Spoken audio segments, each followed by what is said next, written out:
And so, I'm more of a team guy than an individual guy. Yes, the TCU long touchdown after halftime was phenomenal. The West Virginia right before halftime. Mm-hmm.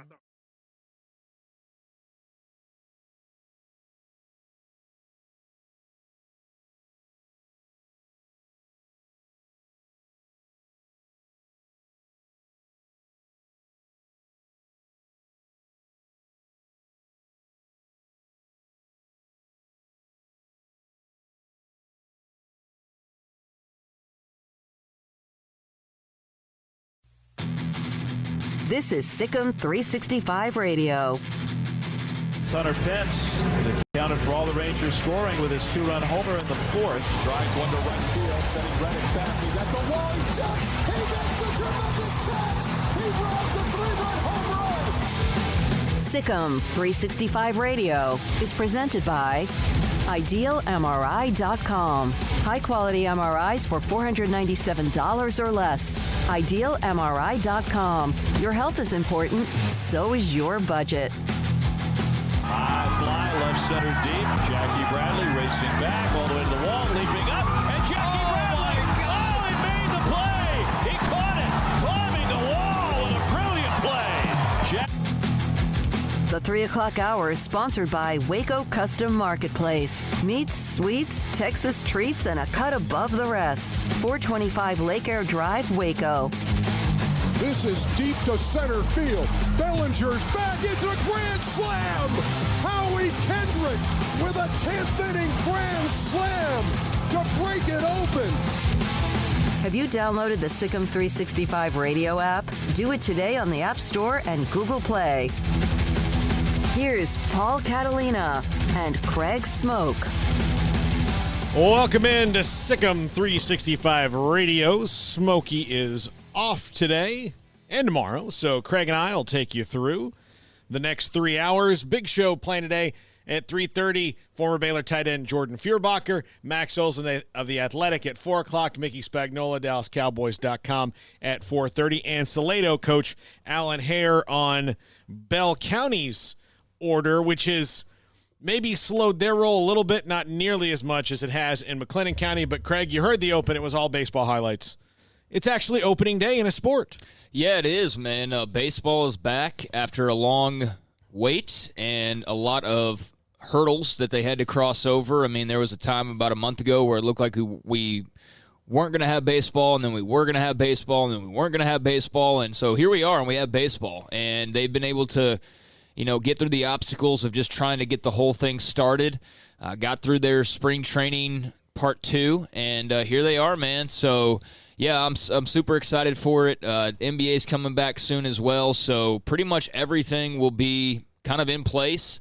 College sports still have a lot to figure out, obviously, and high school sports, is still a bit of a mess to be sorted out. But, yeah, man, glad to have baseball back. Yeah, it's exciting. Although I'll tell you what's not exciting, Craig. I mentioned yesterday on the show that I was in a very fast fantasy baseball draft. Mm-hmm. Well, the first pick in that draft that I had the 10th pick was Juan Soto, who tested positive for COVID-19 today. So he's out for at least 2 weeks. Yeah, if there's a 162-game season, I mean, that's just normal. But so now for, probably 10 games or so at least, I don't have the best player on my team. So he's the 10th best player, huh?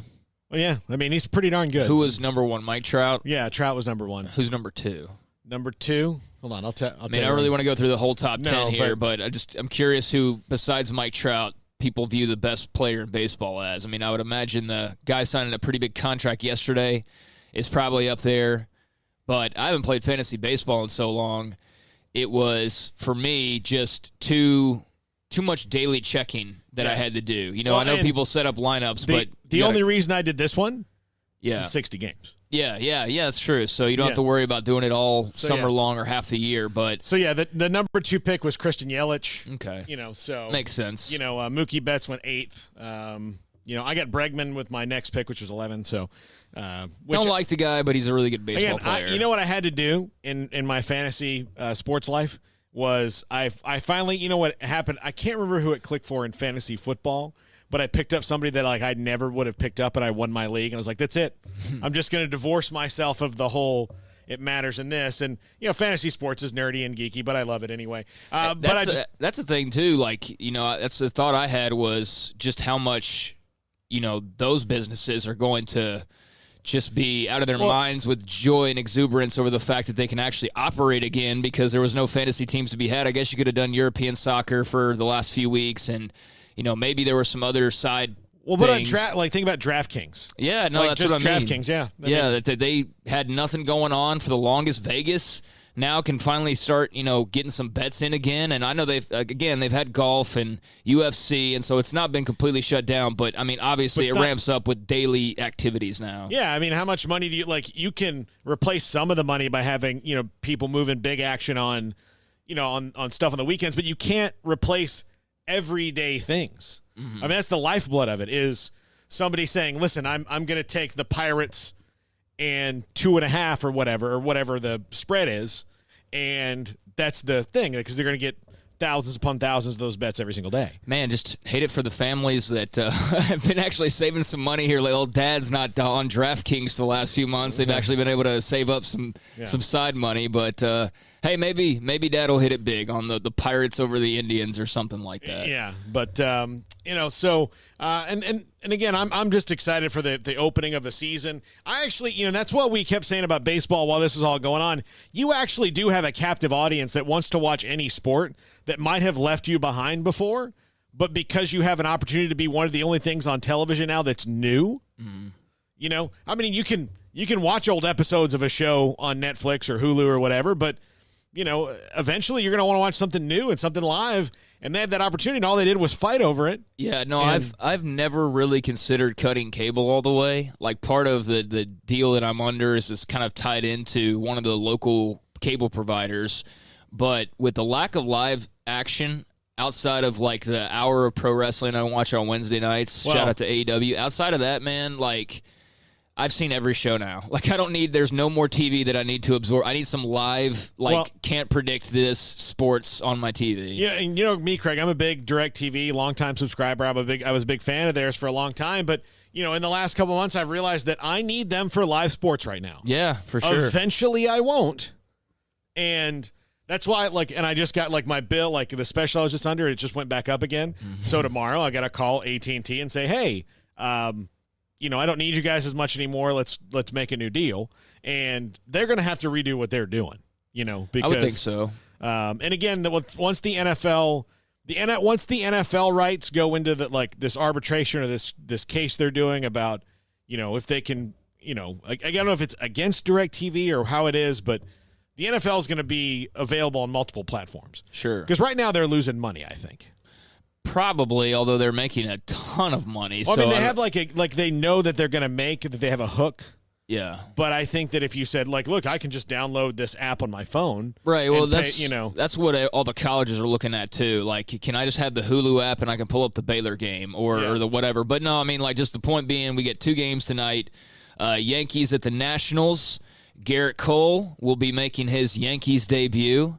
Former Astros stud. So Cole versus Scherzer, not a bad way to kind of kick off the Major League Baseball season. Yankees and Nats, and then Giants-Dodgers in the nightcap, and be Cueto and Kershaw. So we're going to have some good pitching out there, or at least some good pitchers out there. I'm not sure how good the pitching will be given we haven't seen it in so long, but that's not a bad way to start things off, man. Yeah, I'm not going to watch the Dodgers game. Not going to watch? Oh, yeah. I'm not ready. Mookie Betts goes 0 for 5. Yeah, I'm not ready yet. I'm not ready. He might be distracted by all the money he's counting over the last 24 hours. Maybe he'll just feel bad about leaving me. No, I don't think so. I think he's pretty okay right now. Yeah, I guess I can't hold that hope. But I'm excited for this season. I absolutely am. I think it's going to be something different. And I'm a huge, as you know, Craig, baseball fan. I'm a baseball junkie. And it's a sport now that needed all the help it can get. Mm-hmm. We had Chuck Morgan yesterday, and, we asked him about, do you feel like it incumbent upon yourself a little bit more pressure because, you really want to hook the youth of America into baseball right now because it's losing a lot of its steam. Yeah, I don't know how you go about fixing that. That's something that is talked about yearly, and within baseball, I'm sure it's talked about monthly, if not weekly, amongst the power figures in the game of how they can change that. Man, I really don't know because, first of all, you had football where, it's more physical, but you also play a tenth of the games.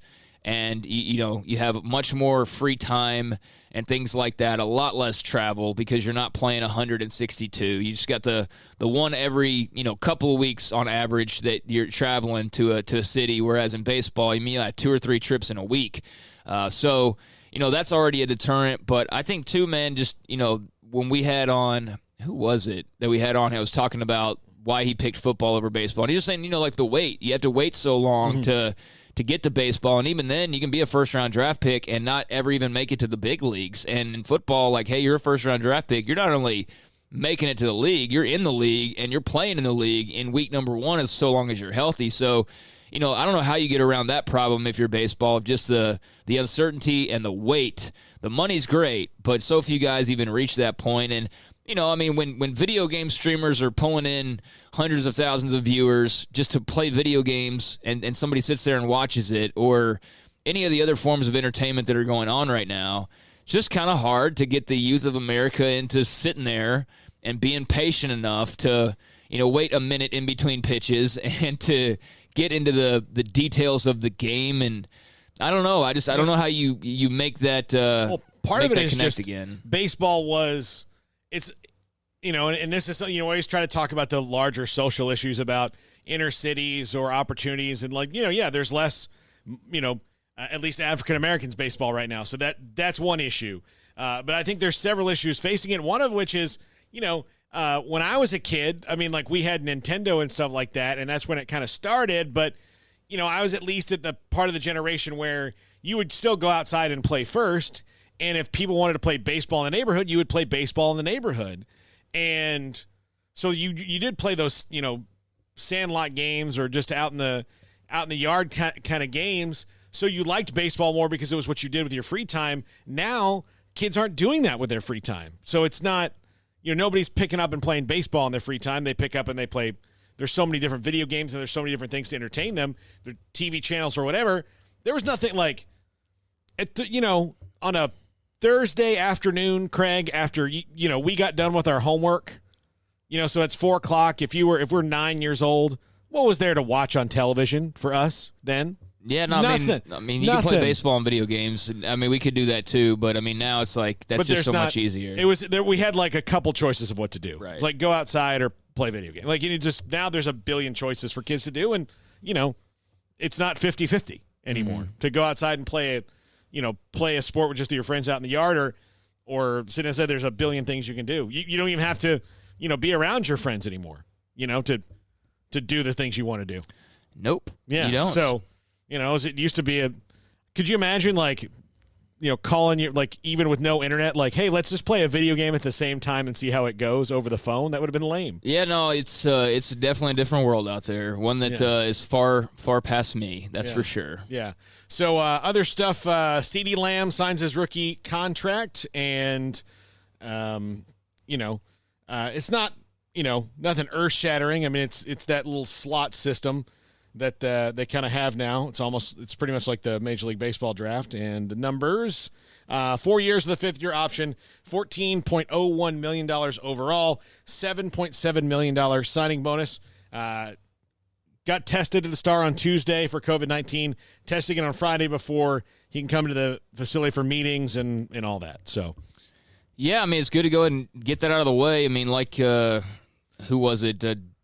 David Hellman or John Machota, I think it might have been David Hellman, said to us, I guess yesterday or the day before, that, this is pretty much locked in. This is not like some breaking news or anything like that. I guess it's just a relief if you're a fan of, hey, he's under contract now and that's over and done with, but it's not like there was ever a threat of a holdout. It's not like training camp is really starting anytime soon because we still don't even know what that's going to look like. But, it's just a reassurance thing of hey, this is one thing we had to get done, and now we've gotten it done. The money, like you said, is pretty much slotted, so it's not like there was a whole lot of bargaining that had to go on or a lot of back and forth. But he'll be a Cowboy for the next 4 years. Maybe he takes Michael Gallup's place as the number 2 receiver. Maybe he's part of a 3-headed monster, still 4 years from now. But I would imagine CeeDee Lamb, based on what he did in college, is going to be signing a much bigger deal here in about 3 years. That would be my guess. I just wonder how many balls will go his way because you do have Gallup and Cooper among some other targets. But he'll get some looks for sure from Dak, and I'm sure he'll make the most of them. Yeah, and again, it gives them, he either takes Michael Gallup's place or maybe in 4 years Amari Cooper's done. Things change real fast. Mm-hmm. The Amari Cooper contract, while it was, 7 years, or what did they sign him to? 6 years? I can't remember what it was. But it's really team-friendly for the Cowboys, especially down the line, which is what all these things are. So I think, he's the most exciting, to me, first-round pick they've had in maybe 20 years. Yeah. Even more so than like a DeMarcus Ware to me. He seemed exciting, but he was, he was coming out of a small school. Zeke was pretty exciting. Yeah, Zeke was pretty exciting. I think that was a big one. Yeah, he and Zeke probably right up there. But yeah, probably. I'm trying to think of anybody else that would really have jumped out like that. I think it was a nice luxury pick. I know Cowboys reporters say, well, they need receivers, and I don't feel like he was that desperate of a need, and I don't feel like he was really a need in the first round unless you had a guy like CeeDee Lamb fall to you, which they did. So they were very fortunate there. And, it'll work itself out. Maybe in 4 years it's Gallup and Lamb as your main stars, and Cooper goes to the wayside, or it's Cooper and Lamb. But I think CeeDee Lamb's going to be a part of whatever that is. Obviously, the 4-year deal, he's going to be around for at least that amount of time, and then would not shock me at all if he's re-up in here in 4 years and either the number 1 or the number 2 guy on the team. But they've got a stacked wide receiver core now as far as their top 3 guys go. They've got stacked positions pretty much everywhere on the offensive side of the ball. Defense, that remains the question, and we'll see. They've got defensive-minded guys in place now. They've got a lot of star power, and they've just got a few little things to work out in the secondary and up front. But, I like the offseason that they've had for what it is. It's been productive, and, really when the only question you have is just where's Jerry Jones, I think that means you probably had a pretty good offseason because there hasn't been anything too controversial. You had the Dak stuff, but that was more so the media stirring that up every day, more than really it being any type of drama. And now that's been taken care of for at least the time being. So they're good to go. You know what's funny to me about the Dak thing? You said the media stirring it up, and it's not even the Dallas media. Right. Like people in the Dallas media, the only thing that I think the consistent, criticism is why are you costing yourself money, Cowboys? Be smarter about this. Yeah. That's the thing. But no one believes that the Cowboys that cover it every day, are going to lose Dak at any point, or this is some kind of long game to see if they can luck into some other quarterback. That's not what it is. It's just, their negotiating tactics got them in this position, and Dak's going to be the quarterback for the Cowboys for the foreseeable future. And, they're going to do this dance again next year, and I'm sure they'll get a long-term deal done next year because otherwise they're going to be a problem. But, then you have people like Mike Florio out there who he sucks, man. He's look, dude, we're addicted talking to clicks, so he says things like he does. They love that the Dak thing ended the way that it did because that means they get to talk about it again. I've said before, and I'll say again, there's no story that bores me more in sports except for what's old protein shake golfer, Bryson DeChambeau. That story is the most boring to me, him and his protein shakes. I could care less about how he's ruining his kidneys by drinking like 6 a day. The only other story I care slightly more about, but still don't really care for, is Dak and the Cowboys contract negotiations. The whole time they just wanted to put me to sleep because the end result was always going to be one of two things. He's going to be a Cowboy. We knew that either way. But it's either he's going through what he's going through right now, where we'll revisit this again in a year, yay, or he was going to be done, with a long-term contract and we wouldn't have to talk about it anymore, which would have been ideal. But it's like every Cowboys reporter says. They're a talking point because of who they are, and Florio and guys like that are always going to drum up whatever they can as far as the Cowboys go because it does bring eyeballs and it brings interest. But I find it to not be anywhere near that level of interesting. And those are the guys that are going to drum up. The guys we're talking about here, which is why I don't give much thought to it, is because those are the same guys that will write the article about how this mega deal by Patrick Mahomes isn't really that great. Well, no, it might not be as great as it could have been, but it's still pretty freaking fantastic. And anybody alive right now, except for like MLB players or major musicians, would trade in a heartbeat for that contract that Patrick Mahomes signed. But because to be a little controversial or to have a little whatever. It's like, oh, yeah, well, he's missing out on all this. He's making like $500 million. So what if he doesn't make another 43 that he could have made? Like, does he really need, I mean, look, does it really matter in the long run if he's not making this $22 million or whatever the numbers are? Because he's still making $492 million. Yeah. Like, geez Louise. He can Scrooge McDuck with his money. Yeah, so let's not, he can afford to lose out on a little bit. Yeah, let's not worry about that. All right, Craig, the Washington NFL team will be the Washington football team for 2020, and they will take this year to figure out who they're really going to be, what their true identity is. Well, now. I guess when you BS too much and you don't go ahead and lock down some trademarks, this is what happens. Squatters get all the ones that you were rumored to be interested in or that you were likely going to be interested in, and I think all the other ones that they potentially had an opportunity to go and grab because they were leaked or somebody talked to the wrong person, those became known, and guess what? Squatters jumped all over those. So, it's the Washington football club or football team, whatever they're going to be referred to as. I'm still probably going to slip and say Redskins sometimes, but, they bungle everything. So it's not a surprise they bungled the changing of their name as well. Now, I know it's like a little bit abrupt, but not really when you've been talking about a name change for 20 years. Now, maybe it's just recently that you've felt the change needing to actually occur, but how you're just now thinking about what you were going to potentially change this thing to is beyond me. That should have been like ready to go, like in a sealed envelope inside a safe in Daniel Snyder's office. Like the moment that we have to change this name, because at some point we're going to have to rip open the envelope and we're going to be the Washington this guy, and here's the colors and everything else. Instead, they're clearly not prepared for this at all, and so they're going to have to take a year to figure out a name for themselves that's not copyrighted or trademarked, or one that they can perhaps get by paying a certain fee to whoever holds those trademarks. They're keeping the burgundy and gold for at least this year as far as the Washington football team goes, but that's how a lot of people were already referring to them, so I don't really see too big of a deal with it. I just think it's typical Redskins that they didn't already have something in place. Yeah, it is, and they were pig-headed about it for so long that they weren't, and then the world changed in a hurry on them, and they knew they had to. But it really didn't, though. The world changed in a hurry, but then again, it really didn't, because this has been talked about for so long now. Like, if you're a team that's been controversially talked about as far as your name goes, I would just think that if you're as smart of a businessman as Daniel Snyder had to have been to get his fortune, that you'd be smart enough to have some plan Bs, but they clearly do not. Yeah, absolutely. And I think it's probably better for them in the long run that they take a year to do it so they get something that everybody at this point, it's better than what they, I guess they'll just wear Redskins uniforms from Nike and they will just they'll probably have a blank logo. And they're like on the helmet, it's just going to be the number. Is that what it said? Yeah, it's going to be the like number. Alabama style? Yeah. Okay, well, that's fine. But yeah, I would imagine that's just taking some stitches out of the jerseys and putting Washington instead of Redskins on there. Yeah, that's all you'll really do. That's all that's going to be. All right, and one more thing before we take a break and go to Jordan Fierbacher. Mike Tyson and Roy Jones Jr.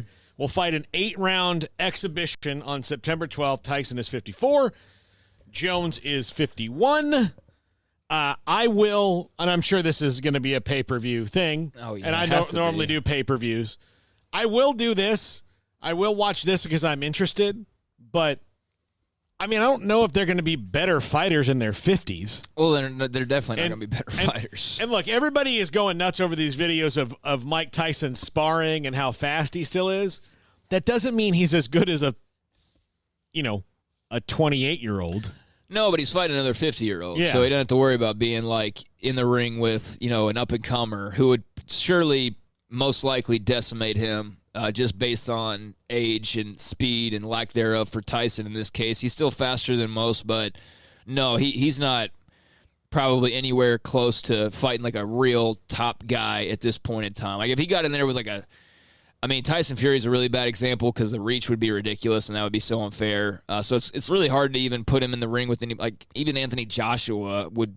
I don't know how well that would go, but yeah, Roy Jones at one point in time had a huge following. There in the early 2000s, he for about 2-3 years or so was like the man, and he was a knockout artist, and then he fell off very quickly like boxers typically do. But if you were to go back in time in like 2005 and say one day Mike Tyson's going to fight Roy Jones Jr., I think everybody would have been over the moon over that. In 2020, I don't know how excited really people are, but it's Tyson. Jones will have a little bit of buzz as well. But, I mean, Tyson's going to bring in the eyeballs for sure because people are just going to be so curious that they have to see. But, this very well could be like Mayweather-McGregor where, it's different in that McGregor was not a boxer. So he had to learn that entirely, which made it really kind of just so in Floyd's corner. It wasn't the same as if they had fought in the UFC. Conor would have decimated him. But these are two actual boxers. So, yeah, man, they got to knock the cobwebs off, but I have seen Tyson's been training and all that. He looks good.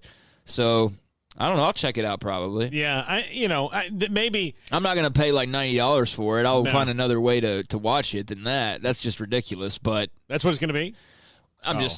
Typical boxing. It's at least 60. Yeah. But probably, anywhere from 60 to $100 is what you're probably paying, but I'm not paying that. I'm not going to do that.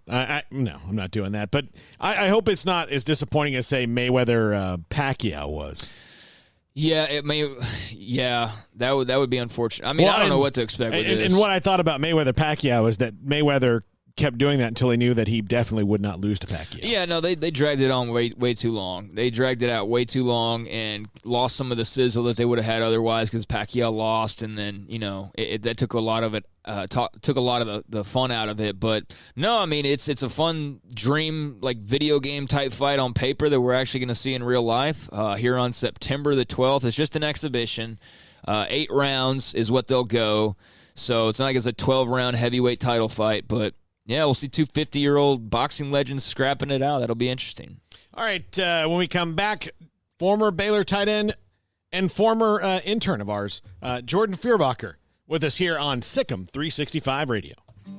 With more than 160,000 alumni worldwide and counting, the Baylor family is growing. And through the university's expanded Baylor alumni program, the family is growing closer. With hundreds of local volunteers planning events in cities and towns around the country, you can gather with fellow Bears no matter where you are. So, get connected, get something started, get involved, and make plans to get together with Baylor alumni. Visit us at baylor.edu/alumni. Southwest Sports Medicine and Orthopedics, the team physician of Baylor Athletics. Our doctors specialize in the diagnosis and treatment of any and all sports-related injuries. Celebrating over a decade of service in Central Texas, our doctors are equipped to handle a wide range of issues, whether it's your foot or ankle, orthopedic spine care, your hand or wrist, knee and shoulder pain, or if you're in need of our arthritis or total joint clinic. Come see us at the new Baylor Scott and White Ted and Sue Getterman Sports and Orthopedic Center. Trusted doctors at Baylor Trust, Southwest Sports Medicine and Orthopedics. Our goal is to get you back in the game. So it's time for us to have a talk because obviously your buddies aren't telling you and neither is your woman. You've been driving that truck around exposing your stuff. It's not only embarrassing, it's disgusting. I'm talking about full frontal truck nudity and it's time for you to do something about it with a grill guard or a front-end replacement bumper from Pickup Outfitters. There are lots of good reasons to get a grill guard, like when Bambi decides to cross the road at the same time you're occupying it. But the best reason is that no one wants to see your junk up in your grill. Pickup Outfitters on Lake Erie Drive carries all the major brands of grill guards, including Ranch Hand, Cattleman, and even the Renegade brand made right here in Waco. And every grill guard we sell comes with our lifetime installation guarantee and no-worry warranty program. Won't you help us end truck nudity? Pickup Outfitters, 220 Lake Erie Drive in Waco. Check out our grill guards on our website at createacommotion.com/guards. createacommotion.com/guards.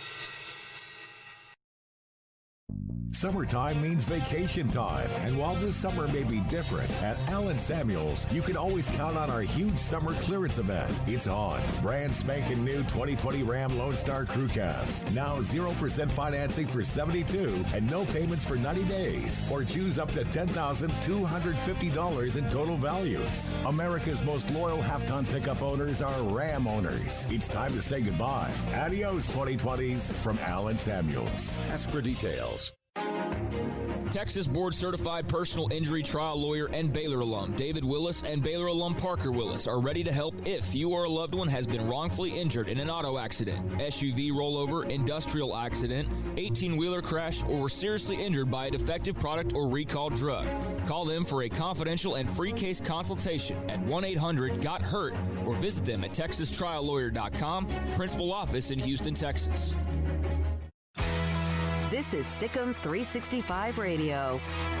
This segment on Baylor Athletics on Sikkim 365 Radio is brought to you by Richard Carr Buick GMC Cadillac, located at the Imperial Drive exit off Loop 340 in Waco. Proud supporters of all Baylor Athletics. Welcome back into Sikkim 365 Radio. This is episode 79. Ooh. So we're almost at the big 8-0. We're almost at, maybe I'll just tomorrow's highlight or open will be all Jerry Rice. That's fine with me. Well, just all Jerry Rice. It has nothing to do with Baylor or anything, but I mean, he's the best number 80, right? I would think so, yeah. Yeah, he's the best number 80. And you know, I don't know, like this is one of my favorite Baylor players that's ever worn digits in the 80s. Sure, certainly. Yeah. And it's not just because he was our intern back at the radio station in the old days. Jordan Feuerbacher joins us now on Sikkim 365 Radio. Jordan, you're not in Texas anymore, right? You're in Colorado. Is that where you are? Yeah, I'm out here in Colorado. Weather's a little bit nicer this time of the year. Winters aren't as bad as I thought they would be, but it's been a fun transition for sure. Still working with airplanes, Jordan? The last time I talked to you back in the fall, that was kind of what you were doing. Are you still doing that right now? Yeah, a little bit. Aviation and defense. Obviously, the aviation's taken a pretty big hit as of now, which has been an interesting ride to say the least. But I'm still there, working for my company out here. Everything's been remote right now, which has also been pretty interesting. But we're making it through. Looking for more flights to hopefully get in the air pretty shortly.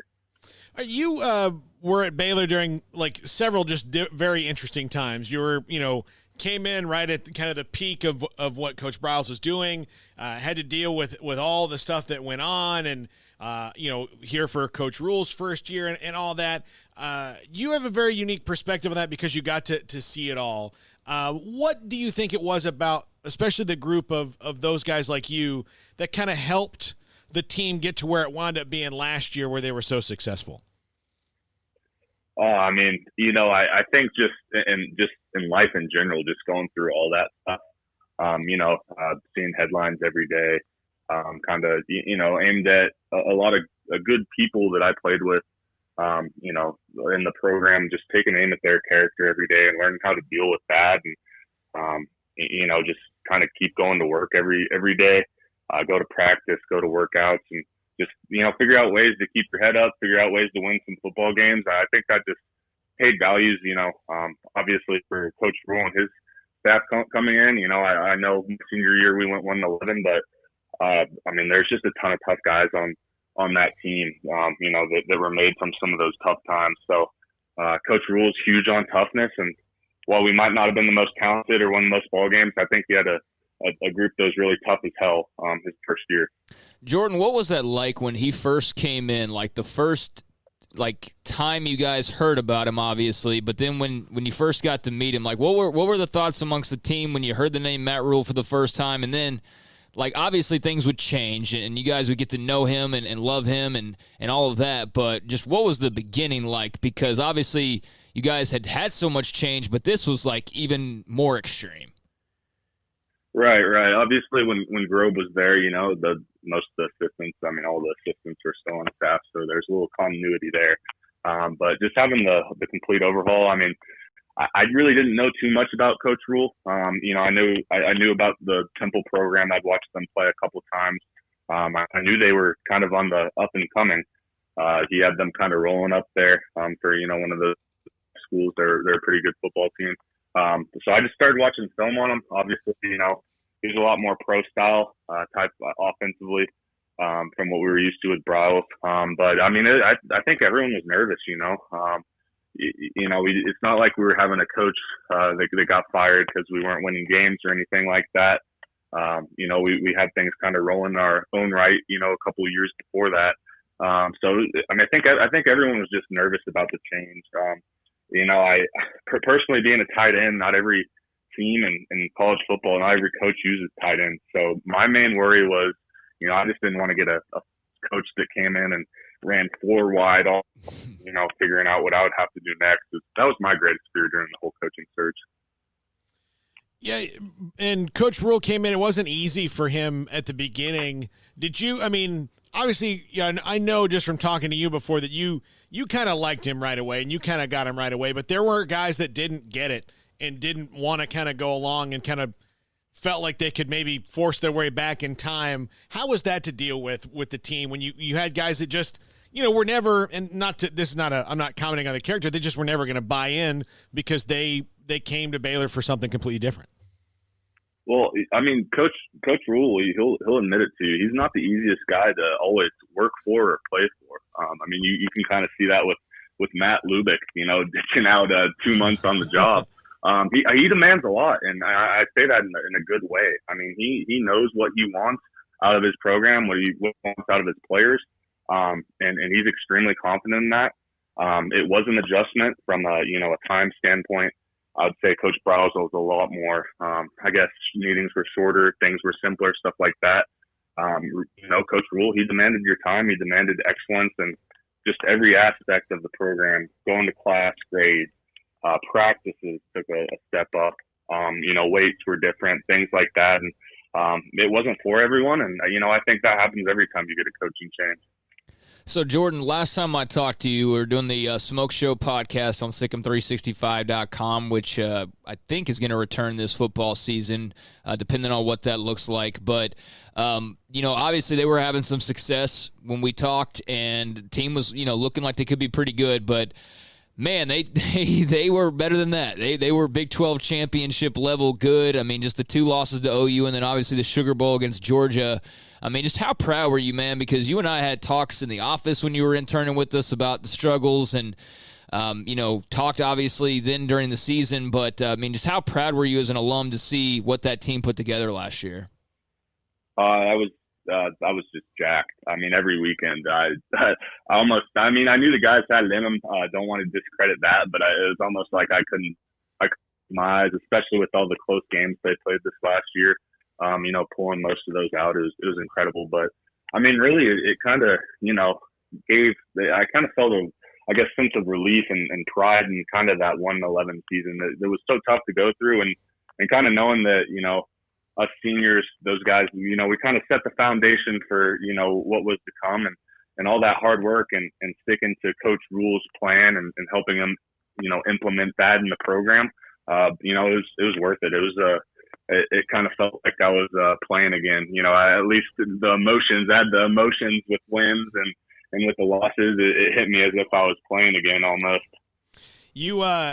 I know I was looking up and I saw that you were did you get to Tecklenburg's wedding? Did you get out here for that? I did, yeah. We were down there in Keller. It was a great time. I'm happy for Sam and happy he's going to meet up with Coach Rule and that staff again out in Carolina. Are you surprised that because Sam's a pretty decisive guy, at least from what I know of him, that he had said, all right, that's it for me, and then changed his mind and jumped into the chance to get in the NFL? I mean, ever since I've known Sam for a long time now. He was the class below me. Spent a lot of time with him, and I really don't know why he decided to retire. I never really pressed him or asked him on why he decided to have that short little retirement. But I know his goal ever since I met him was to play in the National Football League. So I was really, quite frankly, shocked whenever he announced that he was taking a step away from football. So I guess I wasn't really surprised that he opted back in on the opportunity as quickly as he did. Like I said, I don't know why the reason for that short retirement was, but I know he's pretty, like you said, decisive, pretty motivated. He's wanted that for a long time. So I'm happy for him as long as he's happy. How was Joey McGuire at officiating duties? Oh, he was excellent. I think we got at least one let's go in there. So vintage Joey there. But yeah, no, he was. Just as energetic as ever, if not, on steroids for that wedding. It was great to see him a few of the other guys that I got to play with and catch up with them. Not being in Texas, I don't come down there as much as I used to, so I haven't seen some of those guys in a year plus. So it was great getting around them for a night, celebrating Sam and his wife Kelsey's marriage, and just hanging out. What's your thoughts on Dave Aranda and more importantly, Coach Fedora and his offense? I know you're kind of an X and O guy yourself, Jordan, and he's it's a completely different system. It's kind of somewhere in between what Coach Browse was running and what Coach Rule was running. Right. Yeah. No, I was excited about the Aranda hire for sure. Obviously, knowing Joey so well, I was pulling for him. I'm not going to make that a guessing game. I definitely want him to get the job. But I was excited. I mean, I think he's been the best defensive coordinator in, college football for the last few years. I think Coach Snow was probably up there with him as well. But, I think he's trying to kind of take that LSU philosophy. He's going to make their defense as good as possible, keep that train rolling, and he's going to bring in a good offensive guy and try to, balance the best of both worlds thing. So I'm excited to see how those blend.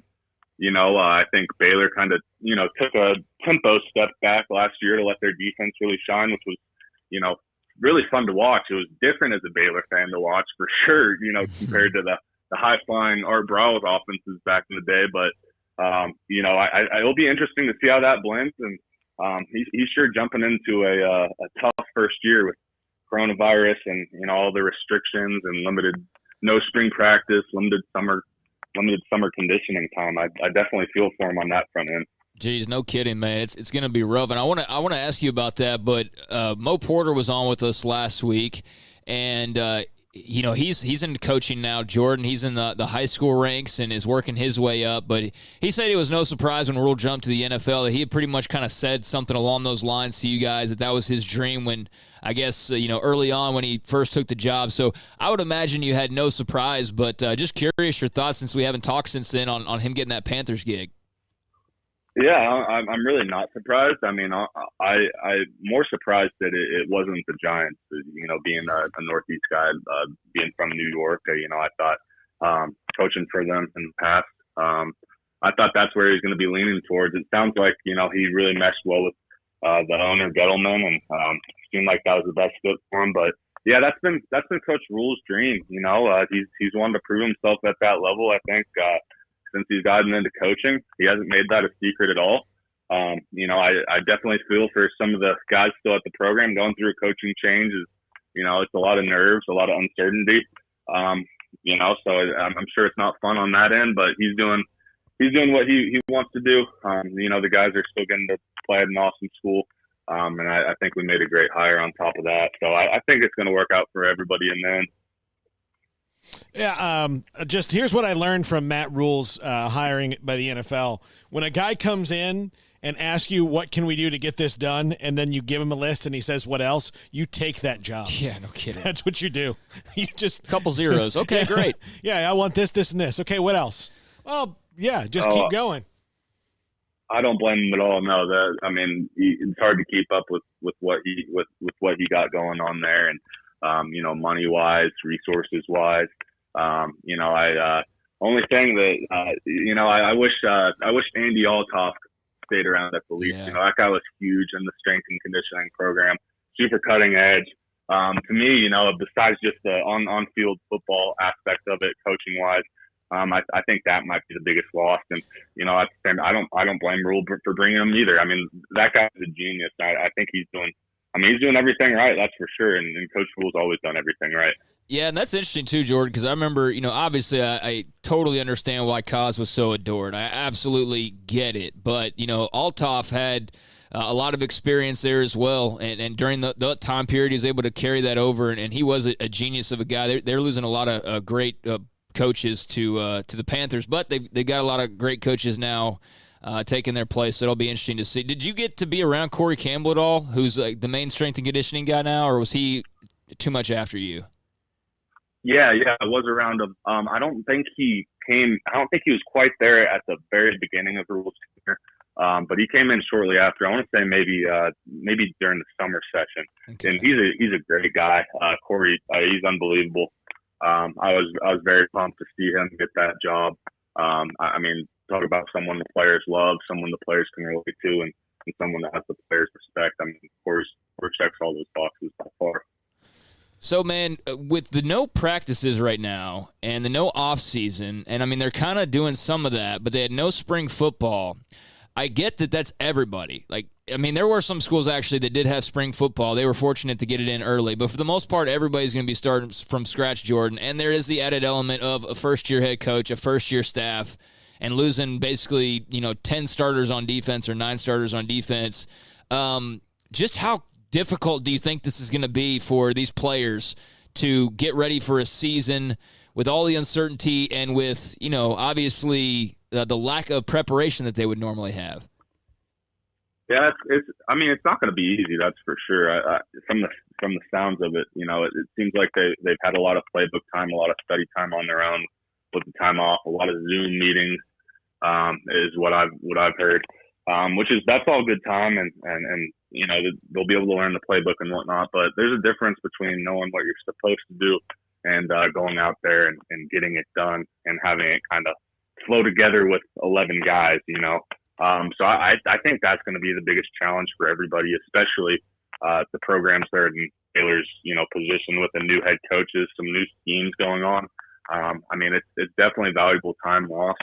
I think there, like you said, there were a few schools that got in, partial spring practices, probably a couple that got in full practices. But yeah, I think that's just one of the other issues they're going to have to deal with. And I think you're going to have to rely on a lot of creativity and, of implementing stuff, maybe simplifying some things from a scheme standpoint. But I think if we have college football together or just at all this year, that'll be a big win for Baylor, for just the nation as a whole, is what I'm hoping. Yeah, no kidding, man. Yeah. Jordan Fearbacher. Hey, I got one more question if you're going to wrap it up. I know you know Charlie pretty well. Here he is entering his senior year. You spoke very highly of him when you and I last talked, but just here he is with Fedora now, meaning that the offense will probably be a bit more opened up. But just how ready do you think Charlie Brewer is to prove himself one more time? Man, I mean, just watching the preseason, all Big 12 teams roll out, him not being on there, with no disrespect to, Sam Ellinger and Brock Purdy. I think those guys are two pretty darn good quarterbacks too. But I think that's just, adding another chip on Charlie's shoulder. And, he's already one of the most intense, competitive, toughest guys, probably, one of the toughest quarterbacks I've ever been around, just in what he's willing to do to win, what he's willing to do for his team. I think he's going to have an offense that's going to let him do a little bit more this year. Maybe get out of the pocket. I've told a lot of people from day one, when Charlie early enrolled, he might be the best out of pocket, passer that I've been around at Baylor. Just watching practice, playing with, he's incredible with that. So I think that Fedora's offense is going to allow him really to come to his own, and he's always going to have that toughness, and he's always going to be ready to play. So I'm not worried about Charlie. I'm expecting big things from him again this year. Jordan Fearbacher, former Baylor tight end, with us here on Sikkim 365 Radio. Jordan, thanks, man. Enjoy the summer, and we'll be talking to you again during football season. Sounds good. Always appreciate it, Paul and Craig. Have a good one. Tell Smokey I say hi too. Will do. That's Jordan Fearbacher here on Sikkim 365 Radio. Of course, all our Baylor segments brought to you by Richard Carr. Yeah, it was good to catch up with him, and Jordan's good people. Glad that he's doing well out in Colorado. He was, unfortunately for him, on the wrong side enrollment-wise as far as being a senior when 1 and 11 crept up and having to go out that way. But as you could tell, he's a huge fan of what happened the last couple of years, and he was somebody that really gave a lot of insight into Matt Rule and kind of that process and that changeover and how difficult that was.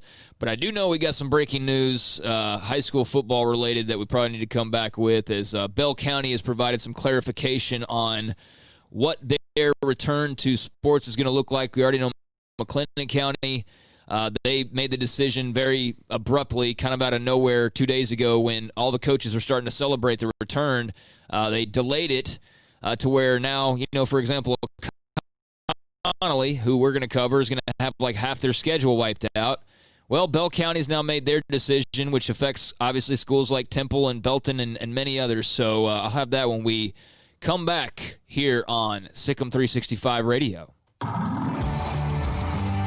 It's the heat of the summer, but the real heat is what you're cooking on the grill, smoker, or in the oven. So Waco Custom Marketplace can be your go-to playmaker for summertime grilling. You can't go eat anywhere else? Be your own chef with custom ordered and cut ribeyes, sirloins, fillets, New York strips with a focus on high-quality beef at a competitive price. Waco Custom Marketplace also has fresh deli cuts with sliced turkey, ham, pepperoni, or corned beef. Waco Custom Marketplace also your home for the freshest seafood in town. Salmon, shrimp, mahi-mahi, great priced chicken products, whole birds, tenders, chicken breast, and wings. Waco Custom Marketplace with smoked items unique to Waco, house-made bacon, summer sausage, boudin, hot links, and German sausage. Every seasoning for every occasion, grilling, baking, or frying. Your hometown grocery store with canned goods, pasta, fresh baked bread, buns, chips, sauce, condiments to pickles, charcoal and lighter fluid, cold beer and wine, best kolaches in Waco, mouth-watering cinnamon rolls, and here for the community every single day, helping you avoid the long lines in crowded stores, serving quality products to the Waco community. Go online for the weekly value boxes. Family owned and operated Waco Custom Marketplace, 425 Lake Air Drive in Waco, or WacoCustomMarketplace.com. Riverbend Liquor and Wine has their easy-to-access drive-thru open and convenient and clean in-store location on the corner of Lakeshore Drive and North 19th Street in Waco. Riverbend Liquor has the best and most extensive variety of craft beer selections in Waco and Balcones whiskey, including single malt, pot still, baby blue, French oak, rye, and brimstone. Riverbend Liquor and Wine, family-owned and operated, and a hidden gem in Waco on Lakeshore Drive and 19th Street. And find out more on Facebook and Instagram. Hey, this is Bryce Petty, former starting quarterback and two-time Big 12 champion, and I know firsthand the importance of being in top shape both on and off the field. So listen up, men. If you're feeling beat down day in and day out and looking for that high-performance edge that separates the men from the boys, then look no further than the Petty Clinic Low T in Waco. Petty Clinic is a comprehensive men's healthcare clinic with an atmosphere catering to men. Board-certified Dr. Kent Petty has a special interest in offering the highest quality medical care to men of all ages. Some of the services offered include screening and treatment for low testosterone or thyroid, infertility, high blood pressure, diabetes, high cholesterol, sleep apnea, while offering comprehensive wellness exams and complete men's health lab panels. High performance men, remember, it's not just a Petty thing. This is Bryce Petty, encouraging you to reach out and Google search Petty Clinic Low T or go to pettycliniclowt.com and get your complimentary lab screening today. Ideal MRI is a small family business right here in Central Texas. We're open to support you while lowering the cost of healthcare bills. When you need an MRI, ask your doctor for an Ideal MRI. Visit us at idealmri.com or call us at 833-IDEAL-MRI. You want to know why Stonewood Dental is so successful? Listen to what happy customers have to say. Pleasant. It's different than any other dentist office. I really feel like they care. And it's not that you're here for 2 hours waiting on someone to take care of you. It's quick and easy, and I bring my kids, and my kids love being here too. They really love the treasure box. Staff is really nice and accommodating, real friendly.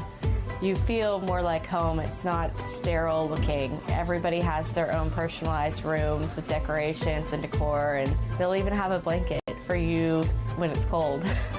I've recommended people to actually come here, and they are patients now. I really love it here. It feels like family. Learn more, stonewood-dental.com.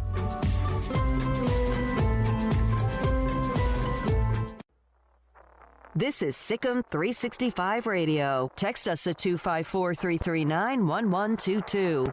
The Sikkim 365 Radio text line is sponsored by Riverbend Liquor and Wine, with the most extensive variety of craft beer in Waco. A hidden gem on Lakeshore Drive and 19th Street.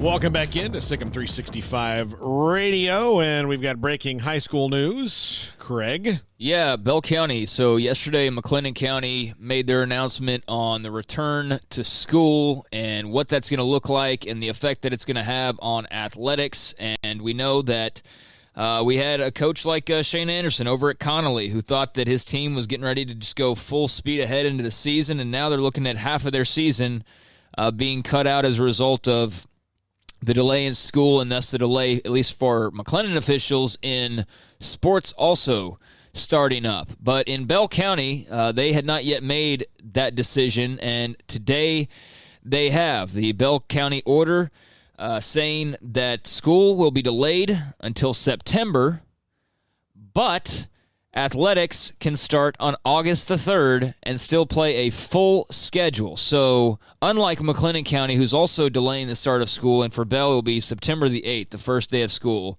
they are doing the same thing as far as that goes, but they are saying as far as athletics, you can go ahead and play every single one of your games. So I know we had the McLennan health guy on yesterday. I think that their decision just is I don't know. I mean, I get the concerns, but man, if Bell County, which is far worse, by the way, numbers-wise, than McLennan, like, if it's any, and I said yesterday, I've kind of stopped paying attention to the numbers as much because it's overwhelming after a while, but I know for a fact in following this story that Bell, for the entire length of this thing, has been worse than McLennan. And why wouldn't they be? They've got Temple and Killeen for starters, so they've got a bunch more people, right? But still, the fact that they can move forward and McLennan County can't move forward, to me, is insane. Like, if anything, this decision should be the opposite of what it actually is. So, kudos to Bell County. They'll get to play their full slate of games, and McLennan will just do whatever they do. I just don't understand why. Stupid. You can't, is it better to pull the rug out from kids early on, or just, I think kids are smarter than we give them credit for, and they're able to take things, and it'll be better for them in life if you're just honest with them along the way. Craig, if I told you that, there's potentially good news and some bad news, I would tell you right off the bat. Just if you and I were talking about something professionally, like, hey, we potentially have some good news, but it could be bad news. That way you would know and say, we're going to go along like it's going to be good news, and there could be bad news. Heck, you and I had to live that professionally. We had to, we knew that we were probably in our last job, get axed, but it's not like we could act like we were going to, so you have to. I kind of did. Yeah. But I mean, but you still have to go to work every day. Right. And like it weighs on you, but if you just tell the kids, like, listen, you can continue doing what you're doing, but just be ready for the fact that this could change at any minute. Yeah, I think the kids, 13, 14, like how old you are, you're old enough to handle that if you're treated like that. Yeah, we don't need to treat kids like they're dumb. They're not dumb. I don't know if you're McLennan County, how you justify the shutdown versus Bell County moving forward.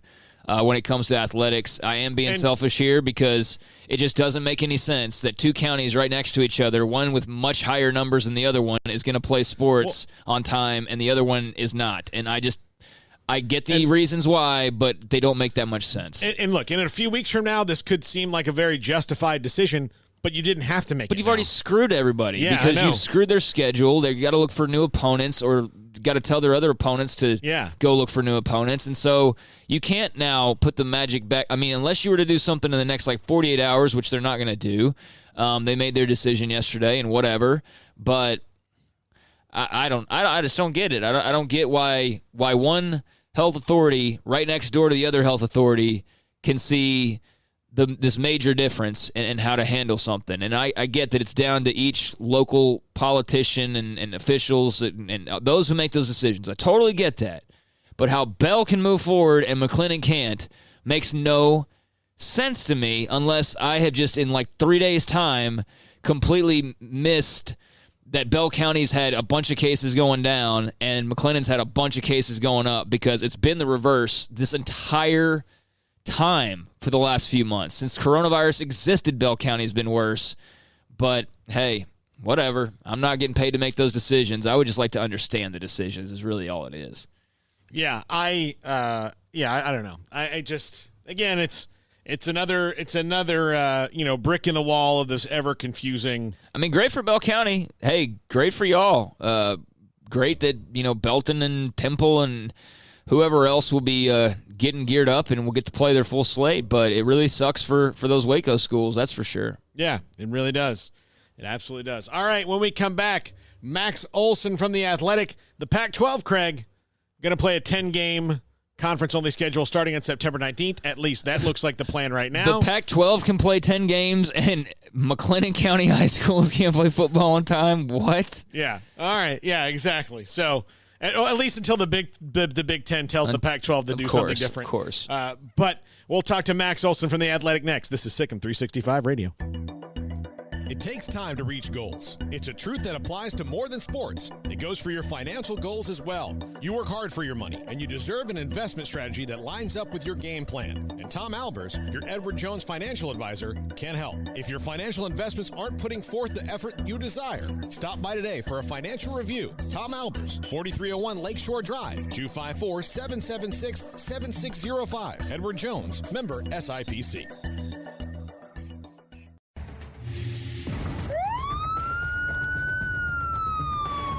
If you or a loved one or friend has been arrested and you can't afford bail, trust Terry and Chase Chapman at Chapman's Bail Bonds, covering Waco and McLennan County for over 25 years. Chapman's can bail you out anywhere with experienced, knowledgeable local agents who are committed to serving you professionally, respectfully, and with the highest integrity. Chapman's understands your privacy is important. Your freedom can be secured fast when you use Chapman's Bail Bonds.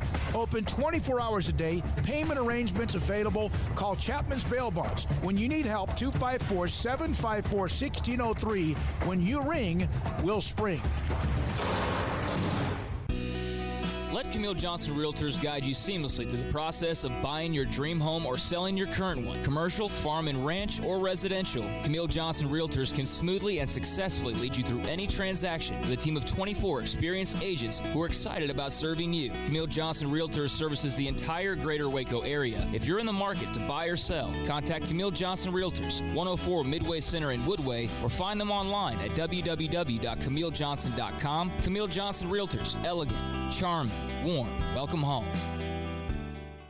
Boozers is the wedding ring store and more. If you're ready to get engaged or already married and want to upgrade your wife's ring for a special anniversary, Boozers is the place to go. With the largest selection of premier quality diamond engagement rings and wedding rings in Central Texas. They have 7 cases with over 300 styles of rings from top designers like Natalie Kay. Choose from yellow, white, or rose gold, plus beautiful top quality loose diamonds. With an in-house jewelry, they can also custom make anything you want. Bring in a picture or drawing and let Boozers create your one-of-a-kind pendant or ring. They can even use some of your old gold and diamond jewelry to create something new. At Boozers, you'll find a great selection of quality timepieces, and Boozers is the place for expert watch maintenance and repairs too. They specialize in expert Rolex watch repair for fine jewelry, watches, custom work, and more. Go to Boozers on Valley Mills and Lake Air Drive in Waco. Boozers, the wedding ring store and more. In great times or tough times, you always feel better working with someone who's there for you.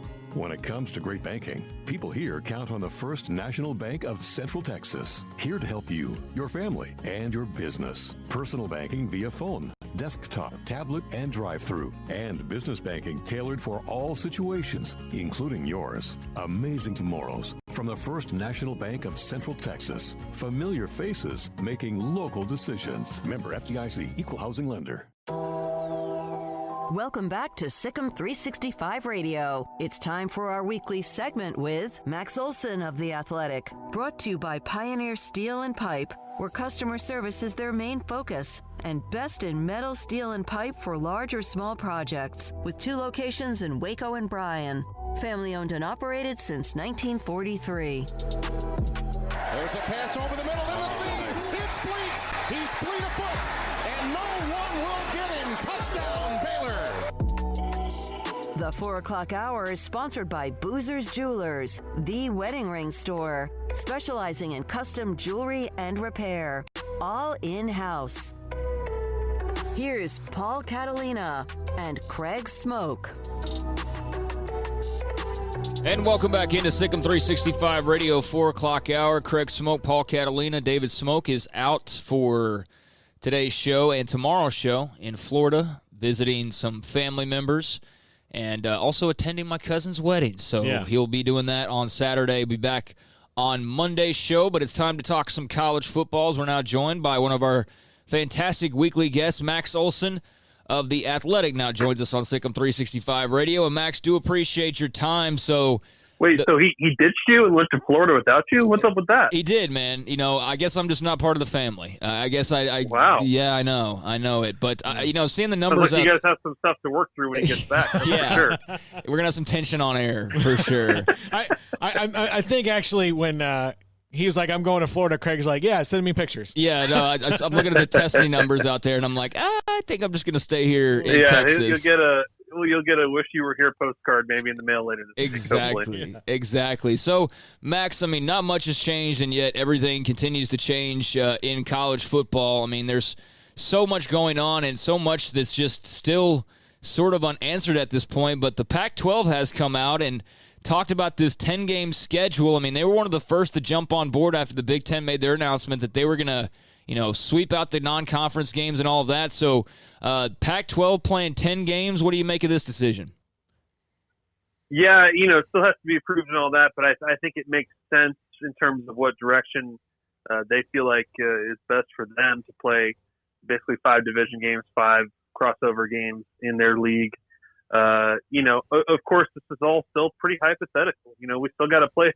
Still got to get to 1 game, before we play 10. But I think it makes sense in terms of trying to have a competitive season in their league. And I think over the past few months, you've had a lot of folks wondered, is it going to be the Pac-12 that maybe, doesn't play this year or has some issues playing this year? So it's encouraging to see that they seem to be locking in a plan. And I think it sets the stage a little bit for, I think by the end of next week, I would think that the other Power 5 leagues are going to have some more, definitive answers and plans for what they think this season could look like. It's just been a very careful step-by-step process to get here. But as we get to the end of July, I feel like the clock's ticking on really kind of putting a plan out there. Yeah, we had Mac Rhodes on earlier in the week, and he said, look, the Big 12 still very much focused on playing the full 12 games. That gets harder as other conferences change what they're going to do. Do you think that 10 games is going to be the round number for the rest of the conferences? Well, that's the number we've heard for the Big Ten as well, and I'm sure that they have other models that they were kind of working through. But it seems like for those two leagues that have already come out and said they're not playing non-conference play, that seems like the number for them. But it is fascinating that the SEC and the Big 12 and the ACC really kind of see things differently here and are at least trying to preserve as much of their season as they possibly can. Now, I'm sure there's still all sorts of different models that they're looking at and weighing against kind of where things are going nationally in terms of testing and all that. But I think 10 seems like a good number for those two leagues, and it's going to be fascinating to see if the other ones can figure out a way where they really can't convince themselves that 11 or 12 is possible. Yeah, and I wonder what the Big 12 would do with only 9 teams. I wonder if they wouldn't try to have a non-conference game because otherwise you're rematching somebody, and then you might play them 3 times if there's a Big 12 championship game. I would wonder if you could make a deal with and maybe they do that, like the SEC, hey, let's keep one of our non-con games and then let's move on. Yeah. Well, and that's where I think you've seen some of that talk about maybe for the Big 12, since you've already got the round robin, maybe the easy model is something like a +1 where Oklahoma still plays Tennessee and Texas still plays LSU and stuff like that. Certainly Baylor, you've got the big one. I feel like you got to move that game. I don't know what that looks like in terms of location, but just because I think the situation in Houston, I think, is concerning enough. But I could see the +1 kind of being a logical non-conference route for the Big 12 if they are going to reduce some games. Max, I know you wrote about, and there's been some talk about potentially playing that in Oxford, Mississippi, so we'll see on that. But, Max, it's been a few days, but you did write about bowl games and, just the process that goes with that normally, but much less in a time like this. Kind of, I guess, summarize it for the people out there that maybe haven't had a chance to check it out. And amongst all these things that we're trying to sort out, bowl games is probably the furthest thing from people's mind, and yet it's something you have to think about because it is a reality that'll be here before we know it as well. Yeah, there's all these just little ripple effects of this decision making and kind of the nervousness about if the season's gonna happen here. And one of them is, I've talked to folks with the Bowl Association, and they say at this point in time that they're really determined to play all 42 of their bowl games this year, which is a little bit surprising to me. I guess we'll see as time goes on, if that holds true for all 42 of them. But they say that even if there was a season in the spring, that they feel like they can adjust better than people would think and still play them. And it's an interesting idea. Obviously, there's these schools all make money off of those bowl games as well, and this is a time when everyone is strapped when it comes to their budget. So, I mean, that revenue is important to some degree, but as the decision makers at the Power 5 levels try to figure out what the season looks like, they've continued to tell the bowl folks that you're really important to us. We're going to, try to preserve this bowl season, but who knows? I think that's going to be that's kind of an odd detail in all of this, and certainly you wonder if you're getting to playing 10-game schedules, that obviously also changes the standard for getting bowl eligible. Max, we've talked about this with you a couple of times, and we brought it up with Mac Rhodes the other day about a college football czar, a commissioner, whatever that would be over it. And I guess, Craig, you were kind of surprised that he answered yes, right? Yeah, Mac Rhodes seemed to be in favor of it, yeah. Yeah, he said yes. So at least to me, that means that there's at least, I'm sure there's more than just one AD, but there's ADs out there that are starting to entertain the possibility that this whole thing needs to be shaken up. Yeah, I think it's really interesting. Now, look, it's just like with the college football playoff, right? Like, people still get mad at the playoff and Bill Hancock and all that stuff. So it's like, it is a tough role to take on if they ever were to go in that direction and have, kind of centralize that decision making with one person there. I'm sure that person would, there'd probably be a little bit controversial about who that person is and what their background is. And I'm sure the decisions they make wouldn't always be popular with everybody in the membership. But I think right now what we've seen the last few months is just the correctness in decision making kind of commands more of that conversation. It really does. And you've heard Mac Brown and other folks bring that up, here in the past few weeks, that as these folks, I think their frustrations just with the decision making process on the NCAA end of things and sort of how they all have to band together to make these choices. I think it shines a light on how things just aren't uniform enough and everybody's not really united enough on these things. And I think the Big Ten doing what they did was a great example of that, where there are a lot of folks who didn't know that Kevin Warren, the new commissioner, was dropping that bomb on everybody. So I think it makes sense that they would want somebody who can kind of oversee this thing a little bit more. And like, as I've said to you guys before, it certainly has helped in these pro leagues that at least you have a commissioner that kind of has the final say on things.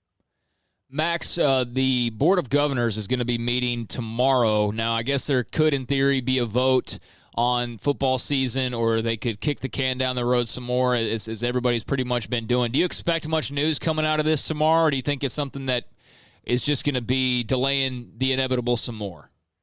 Yeah, that's a great question. I think that the hope from most of the people that I've kind of seen and heard from is honestly, kick the can down the road is probably the right way to put it. It's just, I think everyone wants to just continue to buy more time and just sort of see, can we get things under control in our states? Can we get things under control as a country? Can you continue to, the players that test positive, can you recover them and kind of get a better protocol and stuff like that? And it's just, it's so hard to make a plan for more than a couple of weeks right now. I think these folks are trying to get to practices in August here and see if that can work, and trying to buy as much time as they can before making some kind of definitive decisions. I think they still want to be as flexible as possible. And so, I think that's what people are seeking, but we'll see. I mean, it feels like things kind of change every single day, doesn't it? Yeah, It does. I kind of agree with, I don't know why you have to vote on canceling all the sports right now. Yeah, but at some point there is there is a do or die at some point or another. There is. To me, if you're going to cancel it, it doesn't matter to me if you cancel it now or if you, because especially if it's going to be everything, if you just let it play out and see where we are before the season starts, and if you have to, you have to. Or cancel at any point during the time. I don't know why you'd have to do it now. That just, yeah, well, you got to keep in mind everybody's just sort of, I mean, these schools, these athletic departments, are dealing with legitimate crisis when it comes to their budget. So you're also trying to, honestly, you're trying to protect the money for as long as you can too, and trying to protect, whatever model can bring you, as much revenue as possible, because you need that to support your student athletes and your enterprise there. But at the same time, another topic we haven't even talked about that nobody really knows is we still don't know just how many people can even be in attendance at these games. And I think that's going to be another fascinating part here over the next, 4 or 5 weeks of, it's going to be different all over the place, obviously, but what's safe and how can you do that in a responsible way?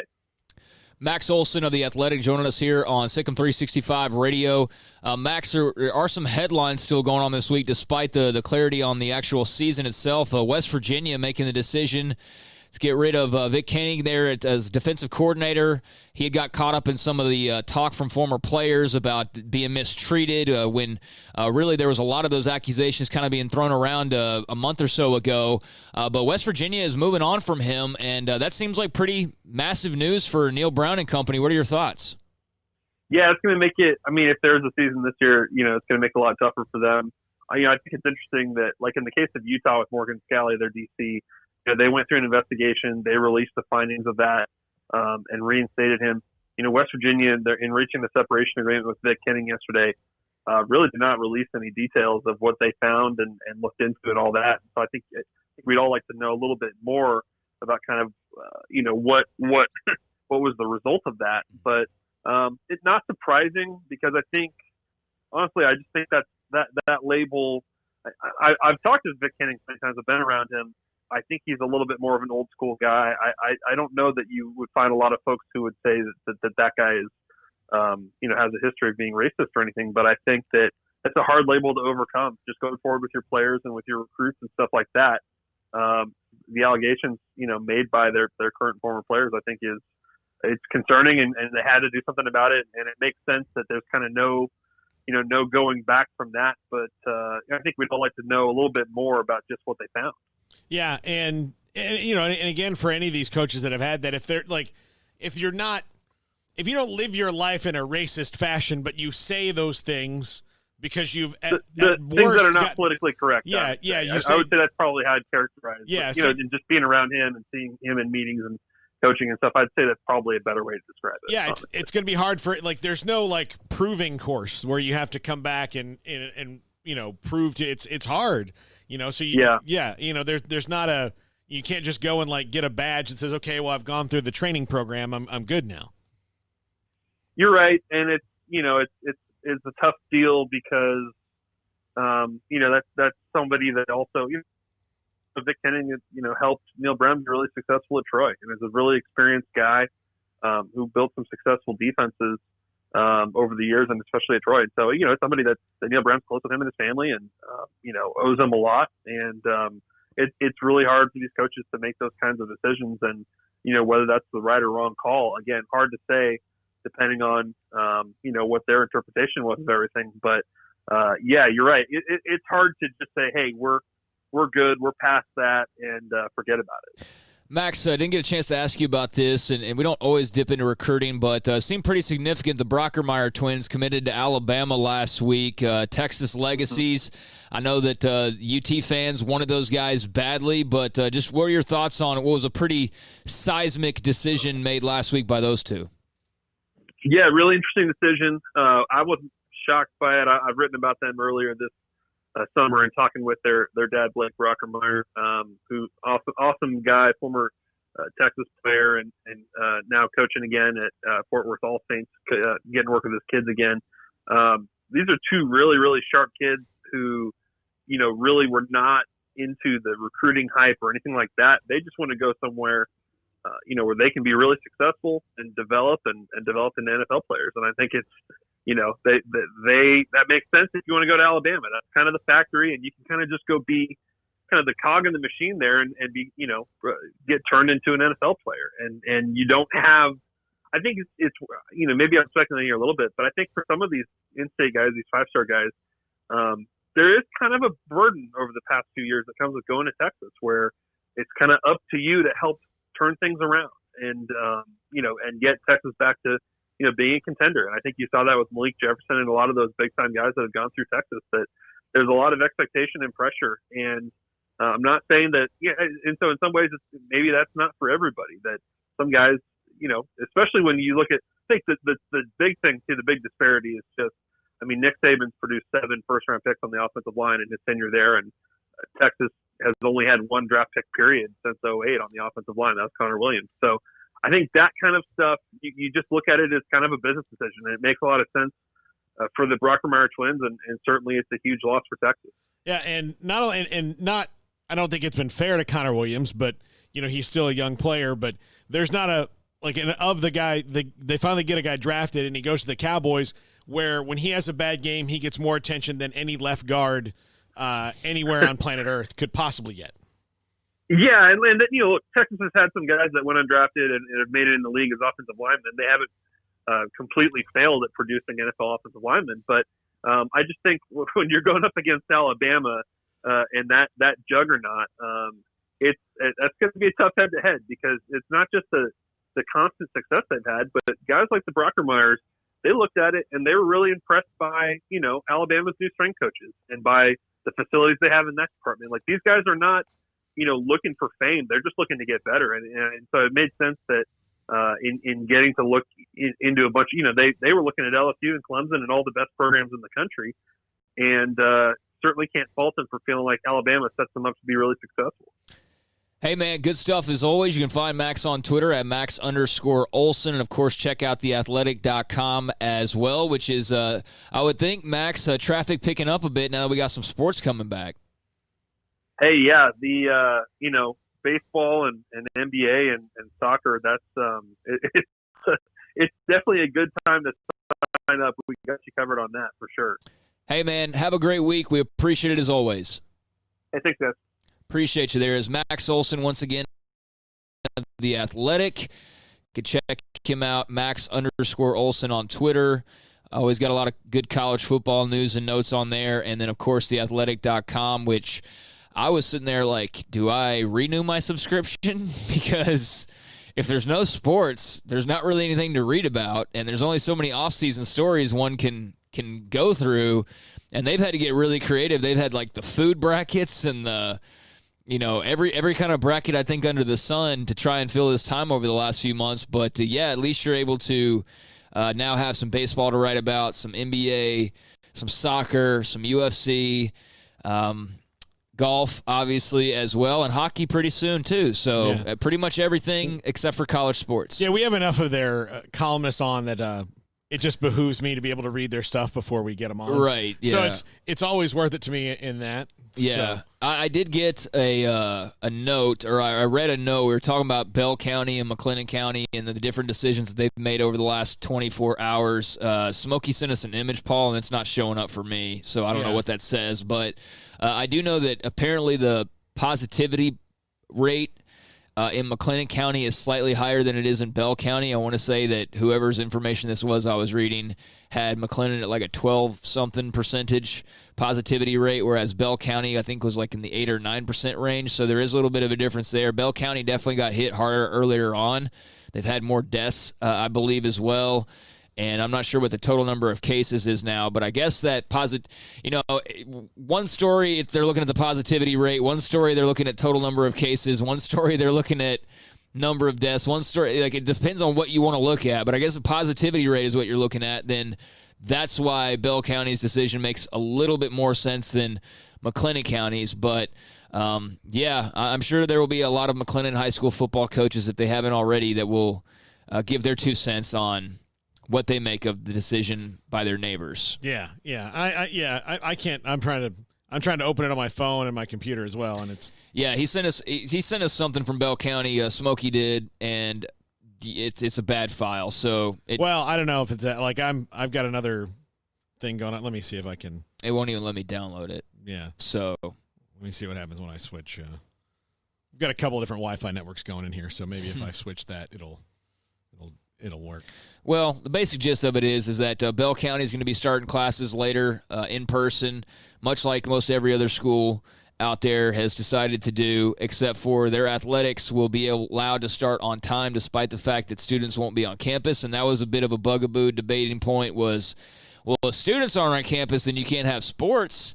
Yes, you can. You can, You though. can. But I know that was the big talking point amongst universities in particular, was that you can't do that. And look, I'm Mr. Wear a mask and do everything and let's make sure, but I also think that there's middle grounds to all this where, especially we can get people being active and working around, and if we're testing, the one thing I do worry about for high schools is you can't do testing in high schools like you do for NFL teams. You can't hire a big company like John McClain said the other day that's going to have it, an on-site thing. You go in there, they're going to have a couple of trailers set up. You get tested, and then, they're hoping within a couple months they'll be able to know within like 20 minutes. Yeah. They're not going to be able to do that and afford that kind of equipment, at most high schools. Yeah. 99, here's the thing. Allen probably couldn't even do it just because of the sheer volume of the people that would have to do it. No, they have way too many students. I mean, they got the money to do it, but not the students. But here is Bell County Public Health District Director Amanda Robinson Chadwell and their health authority, Dr. Janice Smith. I guess they're holding a press conference. Says moving the start date to September 8th for Temple ISD will hopefully allow working families an opportunity to participate in on-campus instruction. This reporter mentions Jacob Sanchez that Bell County confirmed an additional 59 cases of COVID today, bringing their total to 2,884, increasing the positivity rate to 8.87%. Dr. Janice Smith said the reason for this order today is that we observed a rapid spread of COVID-19 through the community. She has seen alarming trends among young people, including school-age children. Said public health officials fear that opening schools will only accelerate community spread in Bell County. That, she said, would be detrimental to students, teachers, and the greater Bell County community. The health district worked on the plan with their superintendent and major hospitals, and they'll talk to the school districts every week about local trends. So it doesn't say anything in particular about sports there and why that's starting on time, especially when you're in your very own quotes talking about spread and things like that. So who the hell knows? I guess maybe just people in Bell County have more of an affinity to go ahead and get sports started on time. And to be very clear again, I am being a little bit selfish with this whole thing, but it's just it just doesn't make sense why next door neighbors have two completely different thoughts on the exact same thing. But maybe we'll get more clarity on that at some point in time. I hope so. When we come back, we'll talk Cowboys. Mickey Spagnola, DallasCowboys.com. This is Sikkim 365 Radio. Richard Carr, Buick GMC Cadillac.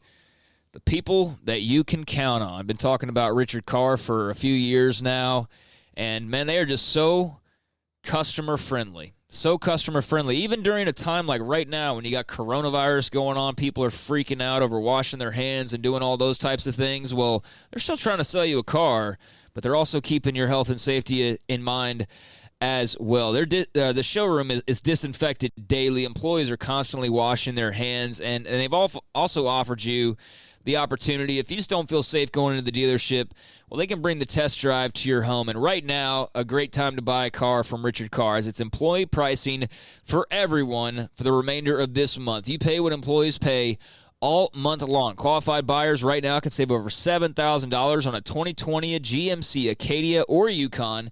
You can also save over $6,000 on a Terrain. They've also got the Buick Encores, the crossover SUV. It's got the latest tech and safety features. It's got a roomy interior, and it's a quiet ride as well. Right now, you can get a Buick Encore for only $19,900. It's a savings of $6,000 on a 2020 Buick Encore. And if you're looking for a little bit of luxury, style, and power all rolled into one, all rolled up into a nice new SUV, well, don't settle. Drive the Cadillac XT4, XT5, or give the roomier 7-passenger Cadillac XT6 a try as well. You can experience the thrill of owning the Cadillac XT4 right now for only $35,900 at Richard Carr Cadillac. So great prices. Also free oil changes whenever you make a new purchase, and in-town priority warranty service every time you buy a vehicle from Richard Carr. The people you can count on, a local family dealer run by Baylor Bear alumni. They want the chance to earn your business, so stop by that daily disinfected showroom and see their safety-focused staff. Or again, they can bring the test drive to your home, because your comfort and safety is Richard Carr's first priority. Find them at Richard Carr, that's KARR.com, or Highway 6 at the Imperial exit. Summertime means vacation time, and when you hit the road, do it in the vehicle of summer, Jeep. At Allen Samuels, it's our huge summer clearance event. It's on. Get employee pricing on brand new 2020 Jeep Gladiator Sport Editions, plus an additional $1,500 in retail bonus cash. And ask about 0% and no payments for 90 days on other Jeep models. It's time to say goodbye. Adios, 2020s from Allen Samuels. Ask for details. All offers with approved credit. In the market for a quality metal building? Since 1943, Pioneer Steel and Pipe has helped Central Texas residential and commercial customers with metal building design, panel options, building components, and trim options. Pioneer Steel and Pipe's residential line is energy efficient, offers low maintenance, reduces insurance payments, is impact resistant, and carries up to a 45-year limited warranty. In addition, they can also help you find a metal building contractor for your project. Pioneer Steel and Pipe with locations in Waco and Bryan and at pioneersboys.com.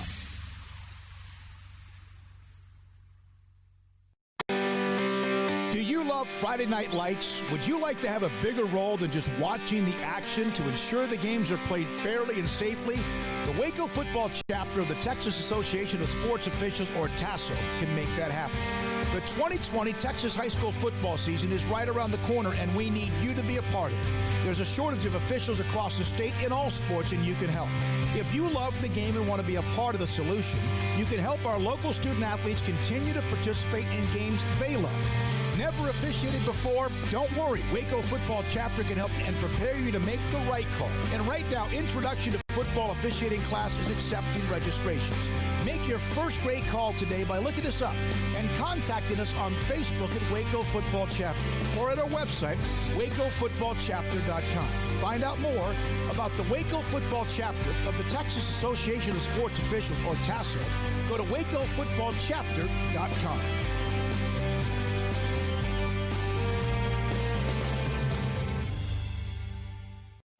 At Ideal MRI, we feel blessed to be part of the Waco community. We're a small family business here in Central Texas. At times like this, the cost of healthcare has never been more important. And unfortunately, significant illnesses and injuries still occur. And that's why Ideal MRI is open and here to serve you through this difficult time. So if you need an MRI, ask your doctor about Ideal MRI. You can schedule online in minutes at idealmri.com or call 833-IDEAL-MRI.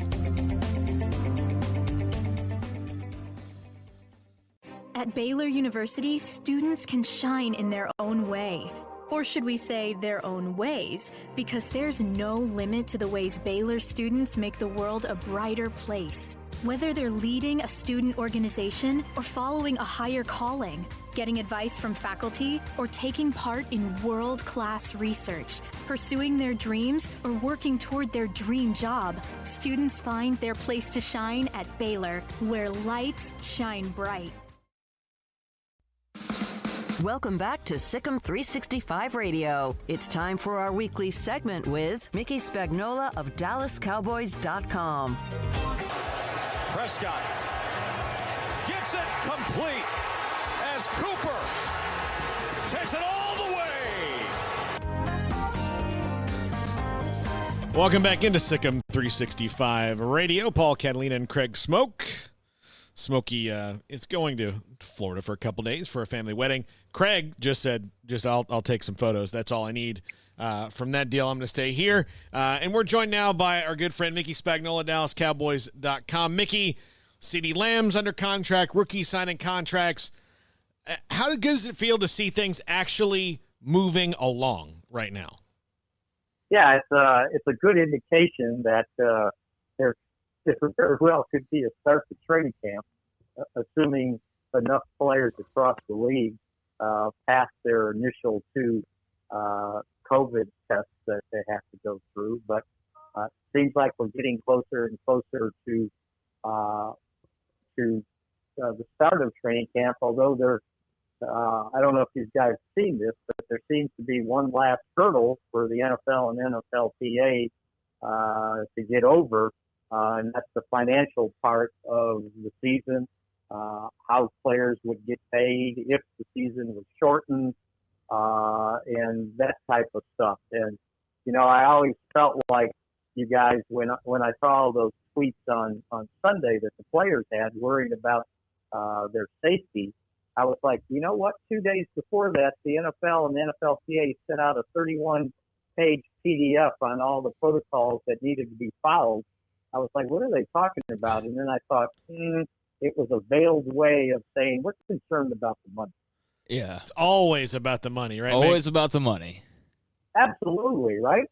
Yeah. Yeah, it always is. And Mickey, on the money part of it, I mean, CeeDee Lamb signs his contract, and that's not a surprise. It's all slotted anyways.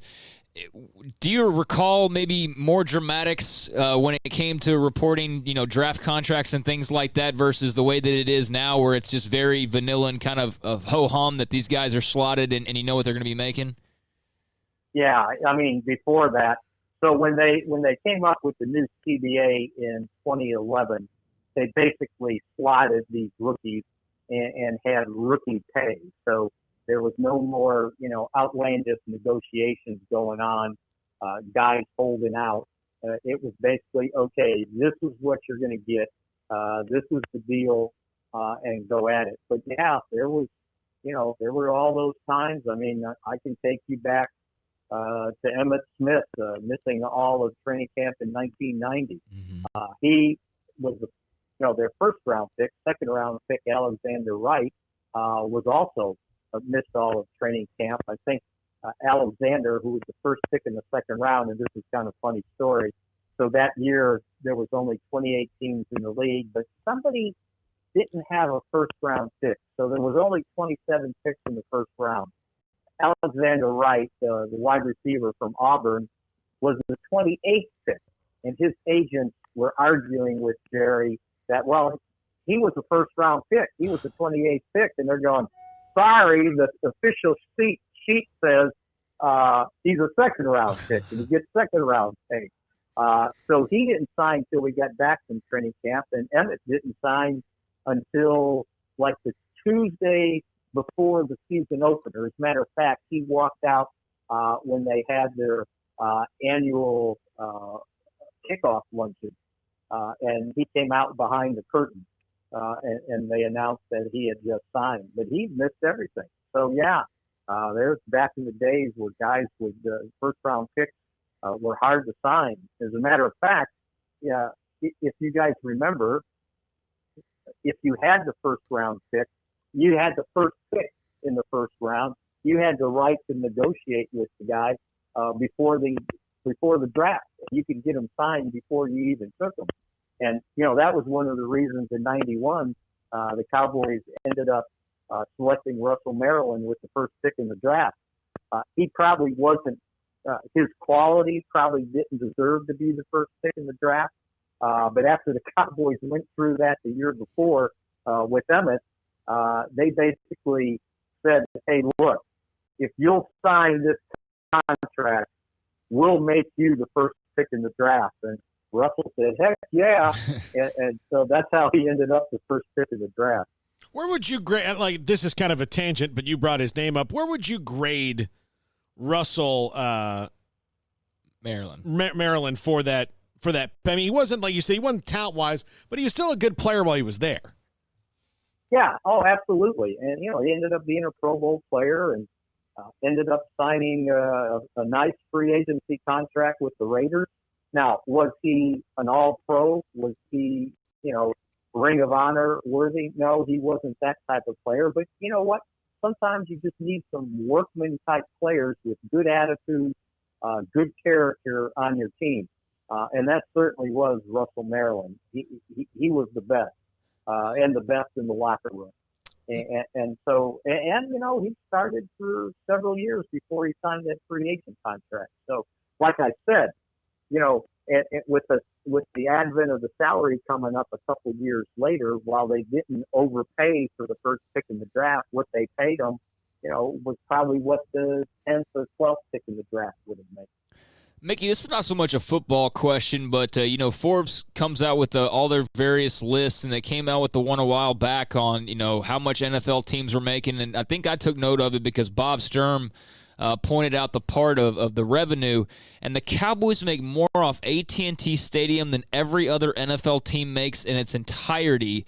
Like, I get that, and I remember all the hype about the stadium, but that just still seems so incredible to me that that's the kind of cash they're bringing into AT&T that it dwarfs what everybody else is doing with their total package. Yeah, and you know what? And I heard someone mention, so they were, it was talk radio yesterday. Maybe they were comparing the Rangers' new stadium, Globe Life Field, and talking about how quaint it was, and just felt like a baseball stadium, and you didn't get that homey feeling, that same homey feeling at AT&T Stadium. And so I was thinking, and I said, well, they didn't build AT&T Stadium to be a solely football stadium. They built an event center where they can do some of the things you mentioned that bring in revenue during non-game seasons, concerts, boxing matches, those what do you call the truck things that they do? Yeah, monster trucks. Monster truck, rodeos, track meets, soccer. So yeah, and that's one of the reasons why that they can make that type of money, because it's just not a 18-game football season that they're dealing with. They're dealing with events. I mean, think about it: NCAA championships, basketball, football. Then they have the AMC awards there one year, the NBA All-Star game. I mean, so they built more than just a football stadium, unlike the Rangers with a baseball stadium. Well, Mickey, they could be like, if they so chose, they could have events there 365 days a year. They really could. Oh yeah. I mean, yeah, if it was feasible for them to do that, they totally could. And if the country was healthy, right? Yeah, exactly. Well, hey, look, when the country gets healthy, Jerry might try to make it back by going, listen, in 2022, there'll be something here every day. We're going to do that. It wouldn't put it, I wouldn't be surprised. So the Washington football team is what they're going to be called this year, Mickey. How do you feel about that? And we talked about it before about them changing the name, but to not get it done is either the right choice or it's the most Daniel Snyder thing ever? Well, I think that if you think about what it involves, changing your name, that's hard to do in 2 weeks or 1 month. If you think about all the changes you have to make, including whatever name you pick, maybe making sure somebody doesn't have the rights to it, right? Or having to buy them out. So I had read an interview with I know what it was. He had been a Washington football team official, but prior to that, he had been like the general manager of the Washington Bullets, and before they changed their name to the Wizards. Right? Mm-hmm. Craig, you might be too young for that. I don't know. No, I remember. Just barely, though.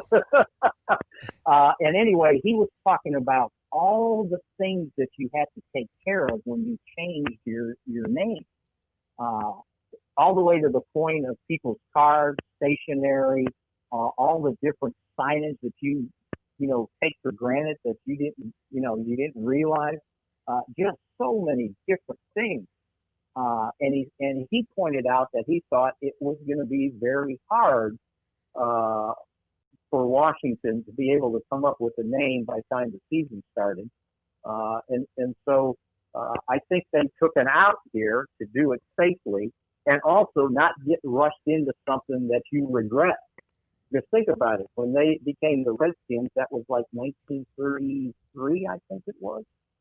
So, that name, whatever you pick, is probably going to live for quite a while, and you got to scrub so many different things.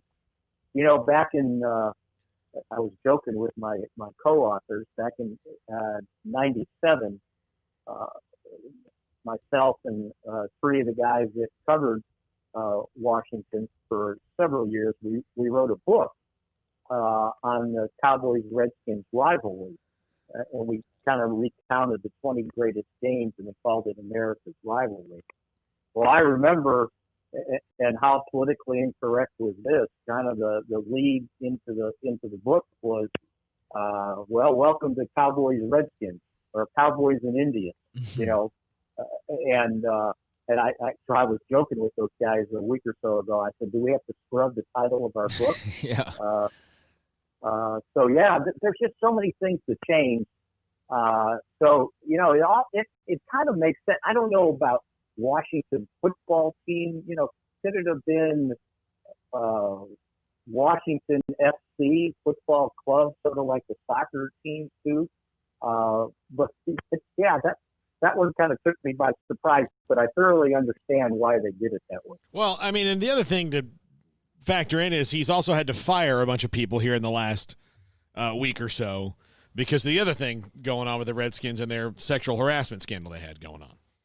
Yeah, they've got so many things going on between that, the name change, dealing with the pandemic, Black Lives Matter. The whole bit just kind of fell onto them all at once. And so you're trying to take care of so many things. So I think they basically, you know, kind of hit the pause button on the name and said, okay, let's make sure we think this through and do the absolute right thing. And plus, whatever you choose, boy, you better do some research on it. It doesn't have some shady background from 100 years ago. Yeah, no, they definitely need to do their due diligence, and I'm with you on them waiting rather than just scrambling and throwing something out there and hoping it sticks. Mickey, before we let you go, I do want to ask you about John Blake. Passed away very suddenly, unexpectedly at age 59. He was an assistant with the Cowboys there during the mid-'90s run. Do you have any memories or anything about John Blake and his time in Dallas? You know, he was kind of the upbeat guy, you know, the former Oklahoma assistant. You know, Switzer brought him in. The players on that defensive line really, really liked him. And I remember, you know, it was during that, so it had been the 95 run to the Super Bowl that he ended up getting the job at Oklahoma. I think he was like the second youngest head coach in Oklahoma's history. I think Chuck Fairbanks took the job at 33 and he was 34. And my guess is, even though he didn't have a successful run from a coaching record standpoint, he was pretty successful at recruiting some big-time players there. And that was always John's forte. But then, you know, he took over a difficult situation there.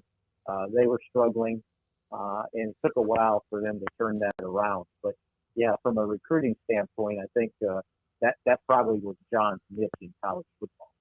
Yeah, I mean, he built that. The team that Stoops won his national title with was built by John Blake. So, yeah, he was the head coach recruiting. You know, if you think about it, that was Switzer's strong point, right? Mm-hmm. You know, Switzer would get into a living room and talk to the mother, talk to the father, and next thing you know, this guy was going somewhere else, and suddenly he's going to Oklahoma, right? Yeah. Switzer had that type of personality. Switzer also invented let's put this guy in a hotel room on signing day. Yep. So that his phone, Billy Sims.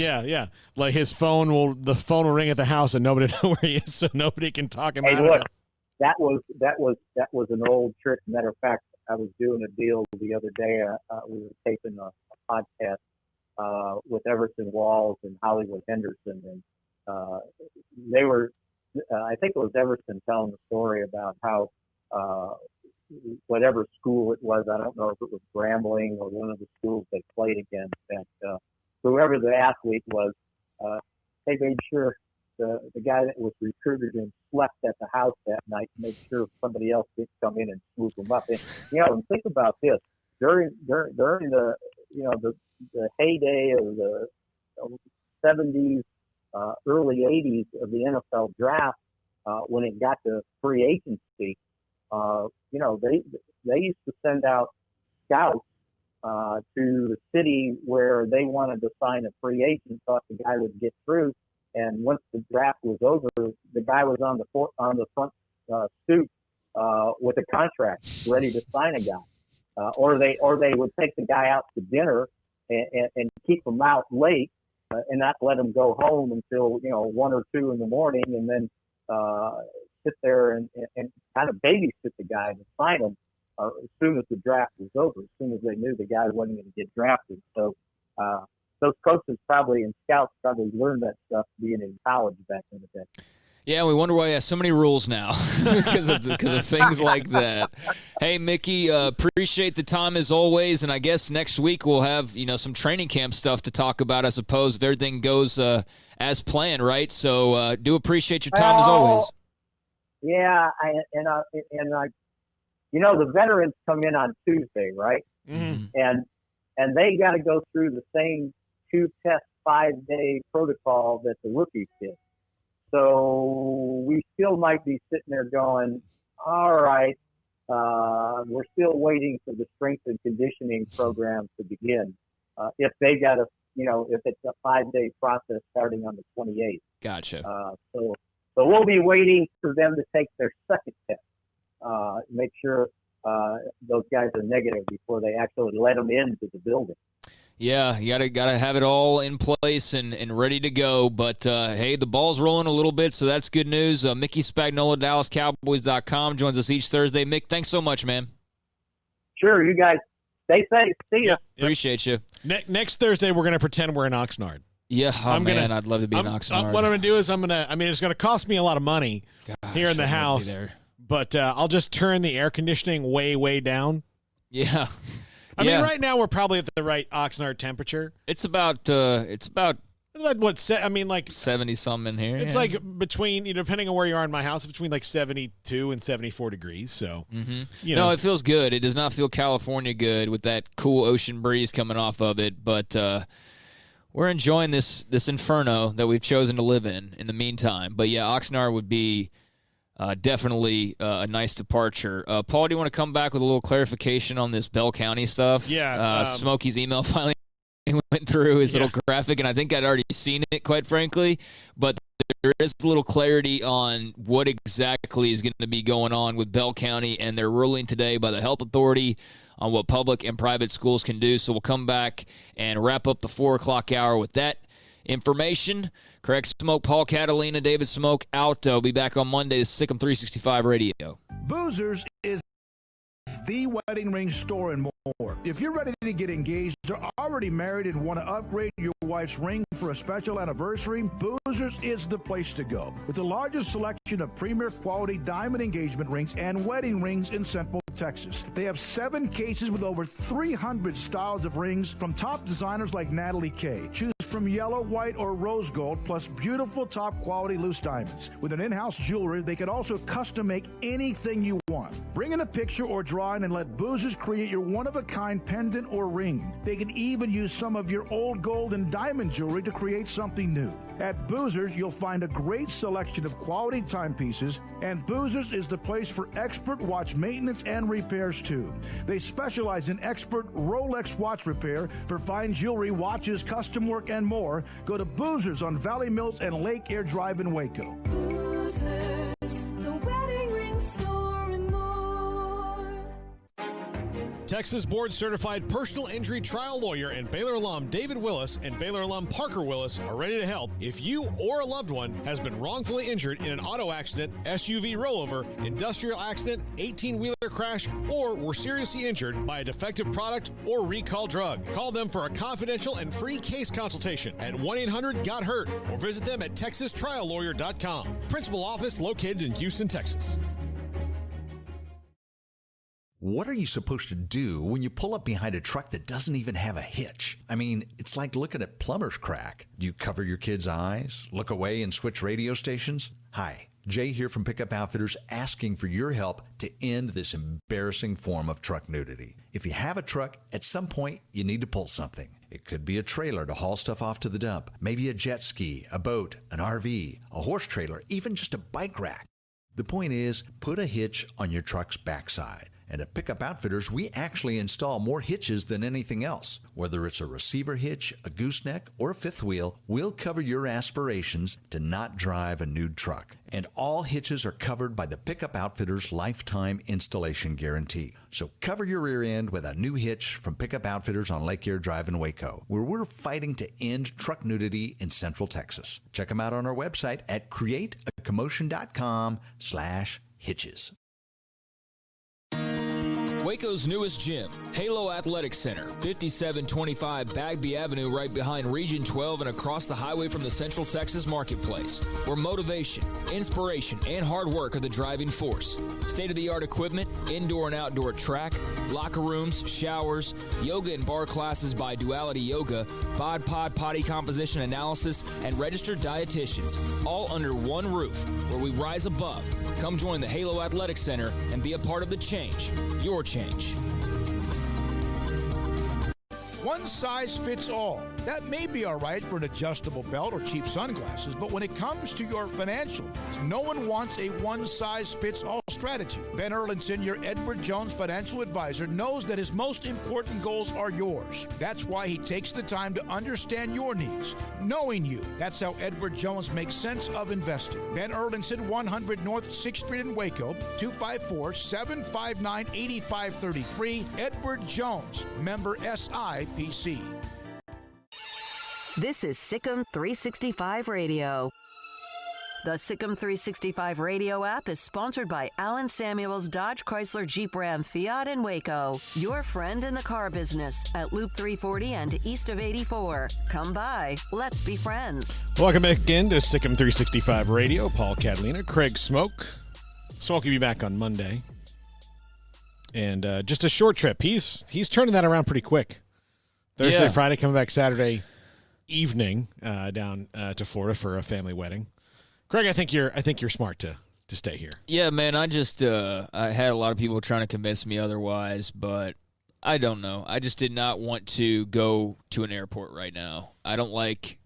I mean, I enjoy traveling, not so much the actual travel part, but I'm being more cautious. I just didn't want to go do the whole airport thing. You had to do it. You've already had to do it. Yeah. At a time where I did it when everybody was scrambling to get back to wherever they originally came from because we didn't know what quarantine was going to be and what coronavirus really was yet. So, coming back from Kansas City at the height of this whole thing will always be a memory that sticks out. But it's not even a scared thing. Like, I feel pretty okay about my chances if I were to catch coronavirus just because of my age and kind of what some of the numbers have said. But just don't want to risk it, man. Just don't want to go traveling right now all the way across the country. So that's the choice I made, and I'm glad that others still went, and hopefully they have a good time, and hopefully they come back safe, and everything's all good. But yeah, he'll be gone until late Saturday night, and we'll be back on the show on Monday, and we'll be all back to normal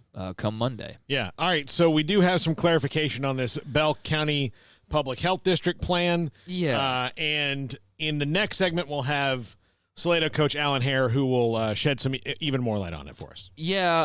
This is what Smokey was trying to send us earlier when we were talking about Bell County's announcement today. But the part that he has circled here is extracurricular sports and activities shall not take place until school systems reopen for on-campus instruction, which is now September the 7th. But it says with the following exceptions. 1A, 2A, 3A, and 4A high schools may conduct extracurricular activities, including band practices and volleyball, football, and cross-country practices, scrimmages, games, and meets, according to the latest UIL guidelines and restrictions regarding gatherings mandated by Governor Abbott.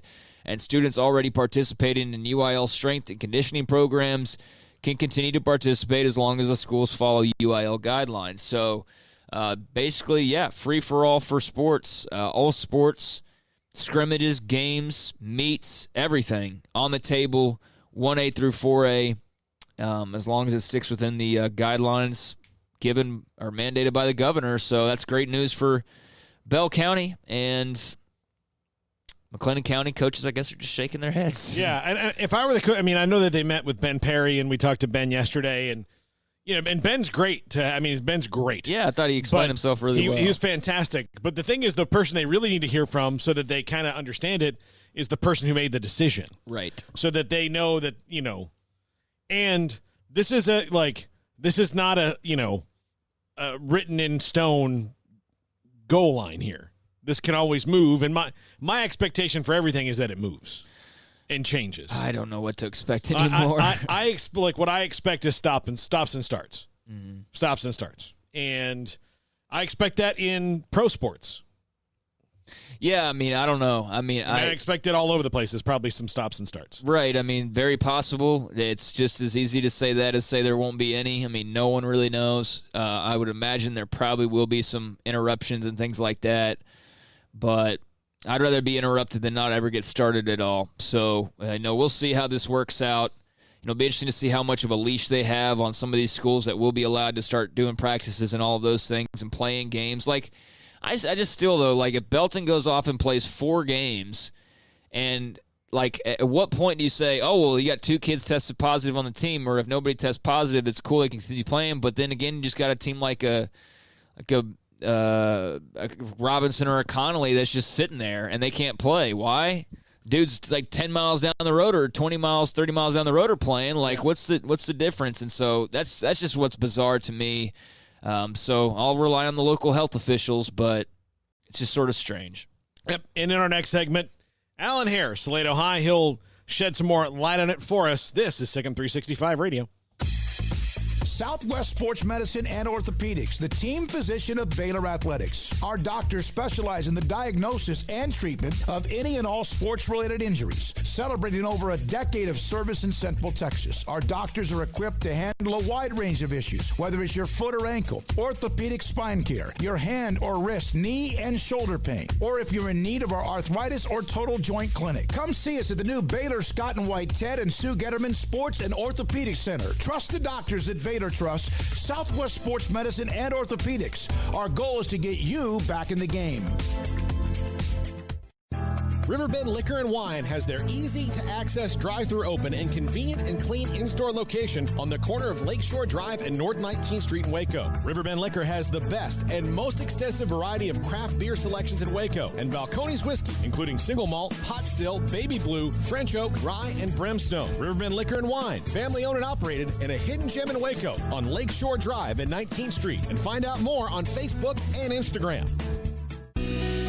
Let Camille Johnson Realtors guide you seamlessly through the process of buying your dream home or selling your current one. Commercial, farm and ranch, or residential, Camille Johnson Realtors can smoothly and successfully lead you through any transaction with a team of 24 experienced agents who are excited about serving you. Camille Johnson Realtors services the entire greater Waco area. If you're in the market to buy or sell, contact Camille Johnson Realtors, 104 Midway Center in Woodway, or find them online at www.camillejohnson.com. Camille Johnson Realtors, elegant, charming, warm. Welcome home.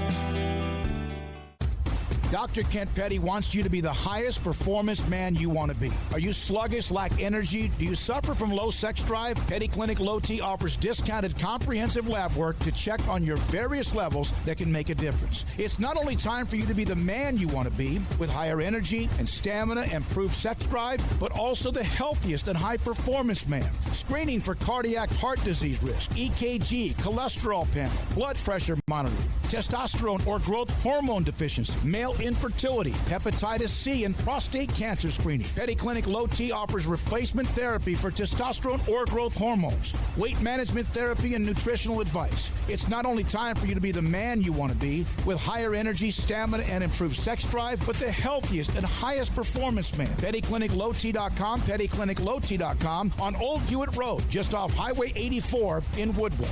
PettyClinicLowT.com. Ideal MRI is a small family business right here in Central Texas. We're open to support you while lowering the cost of healthcare bills. When you need an MRI, ask your doctor for an Ideal MRI. Visit us at idealmri.com or call us at 833-IDEAL-MRI.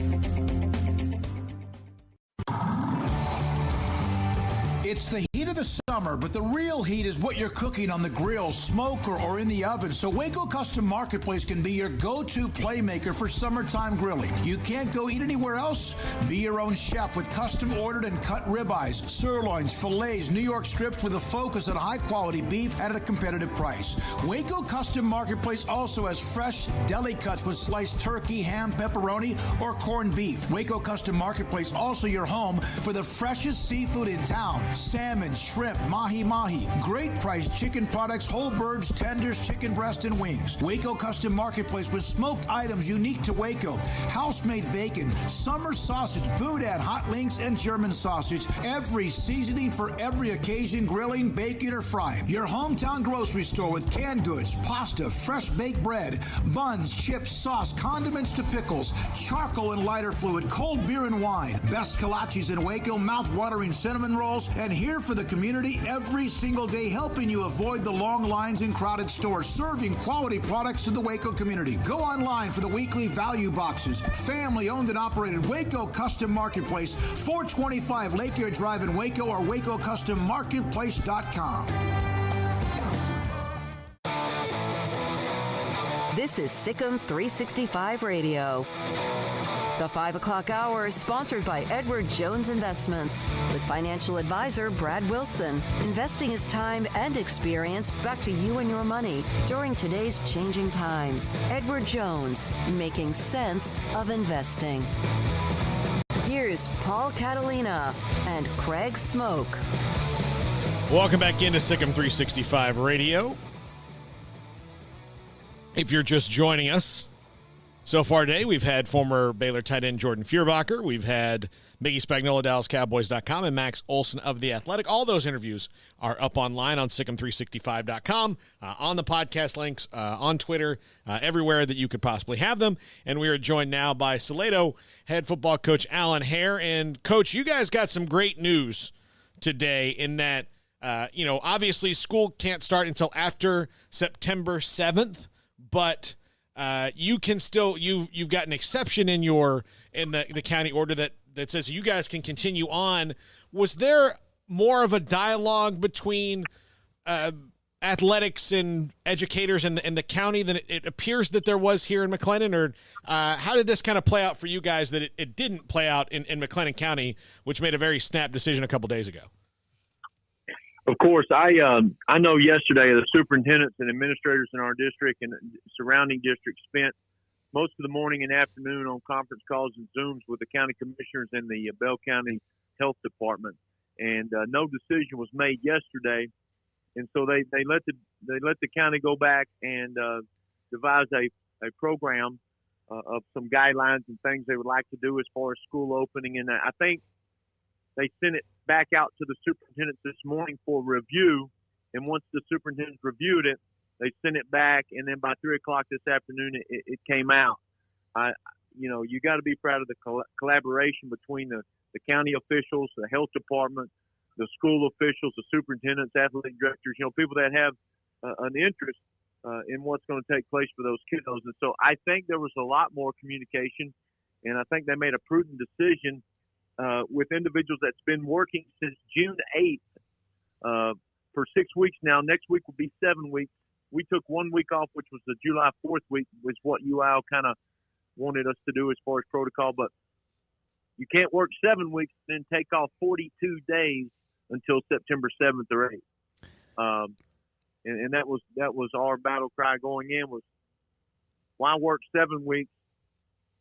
Our cases were zero with the kids we worked out with, but now we got to be gone and away from them for 40 plus days. I didn't get that.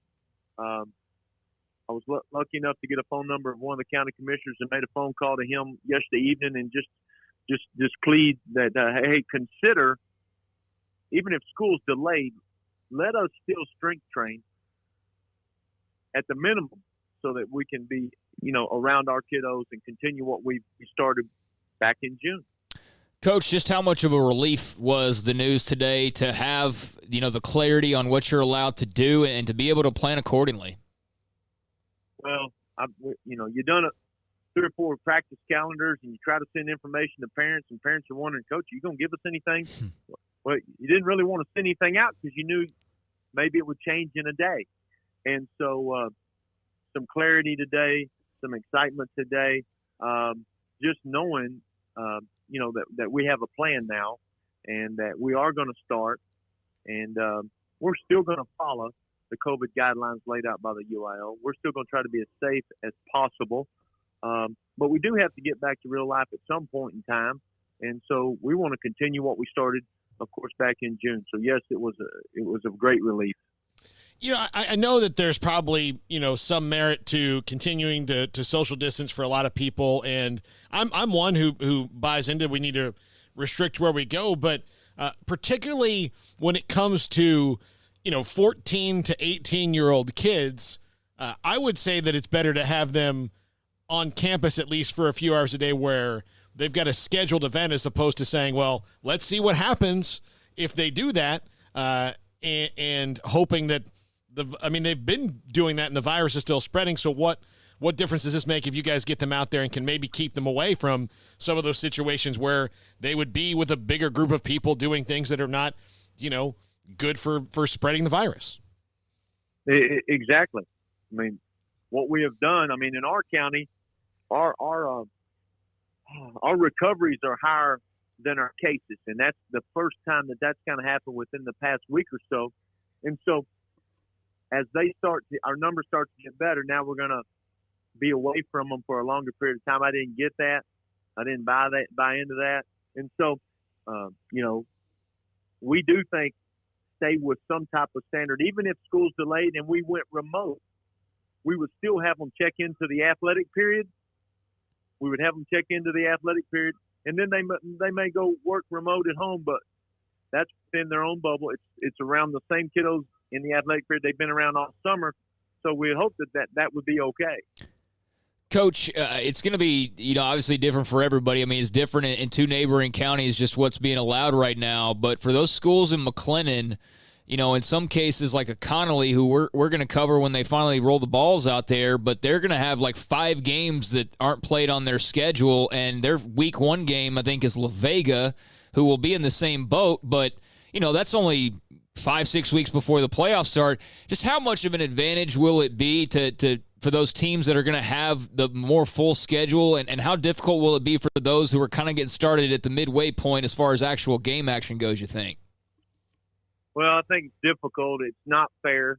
I think you're going to see that change. I think the UIL is sitting back and looking at what the counties are doing, trying to figure out how they can level the playing field. And I think middle of next week to even the end of next week, I think the 4As will be back on track as far as I hope McLennan County can see the example of Bell County and let the school districts within their district get back to work. But I do hope that they get more than one pre-district game.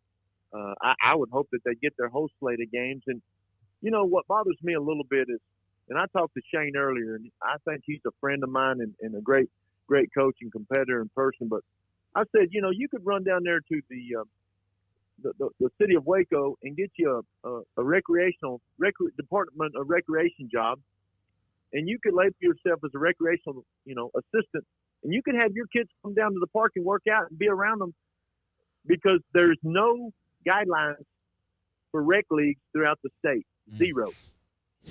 And so they're going to let the districts, be strangled by not being able to work out. But if you go work for the city, you can meet them down there every morning and get to work.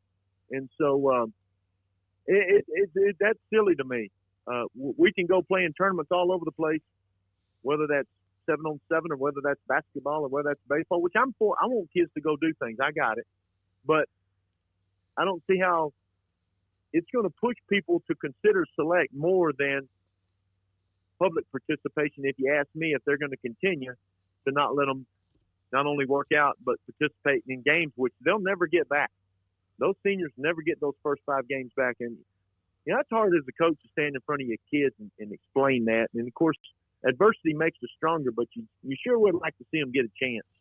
Yeah, Coach, and you make a lot of good points there. And the scary thing about it is, they still have a little bit of time, you would think, to make that decision and reverse it a little bit and kind of, use the Bell County template for them, but they can't wait too long because schools like yours that would, are planning on playing a full schedule have to try and replace those games if they can.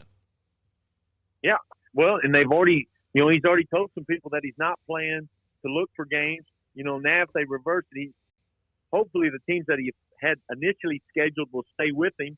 That's another facet. I think the UL is probably going to have to step in within a week and a half or two and say, okay, go back to your initial districting and your pre-district games and honor those, or come back and send a ballot out. Okay, who's playing football, who's not? And there's going to be new districts. It's a mess. And, I'm just being honest with you, but to find games after you cancel them, say he had somebody on pre-district and they've already looked and found somebody, that puts him in a bind. But to me, to amend that McLennan County order would be the right thing to do tomorrow, because he's already worked out with his kids. La Vega's already worked out with their kids all summer. Check their attendance, check their testing. China Spring. I mean, we could go on and on. Robinson. I mean, right. Let them continue to work out with the kids they've already worked out with for 6 or 7 weeks. Coach Alan Harris Salado here with us on Sikkim 365 Radio. Coach won't keep you too much longer, but you've had some time back with the young men. Obviously, very exciting news today, but so many precautions built in now. How have you and your staff handled all of the extra responsibilities that come with, your normal obligations, and now everything that's stacked on top of that? Is it something that you've kind of grown accustomed to, or is it still, maybe a little bit of struggle at times?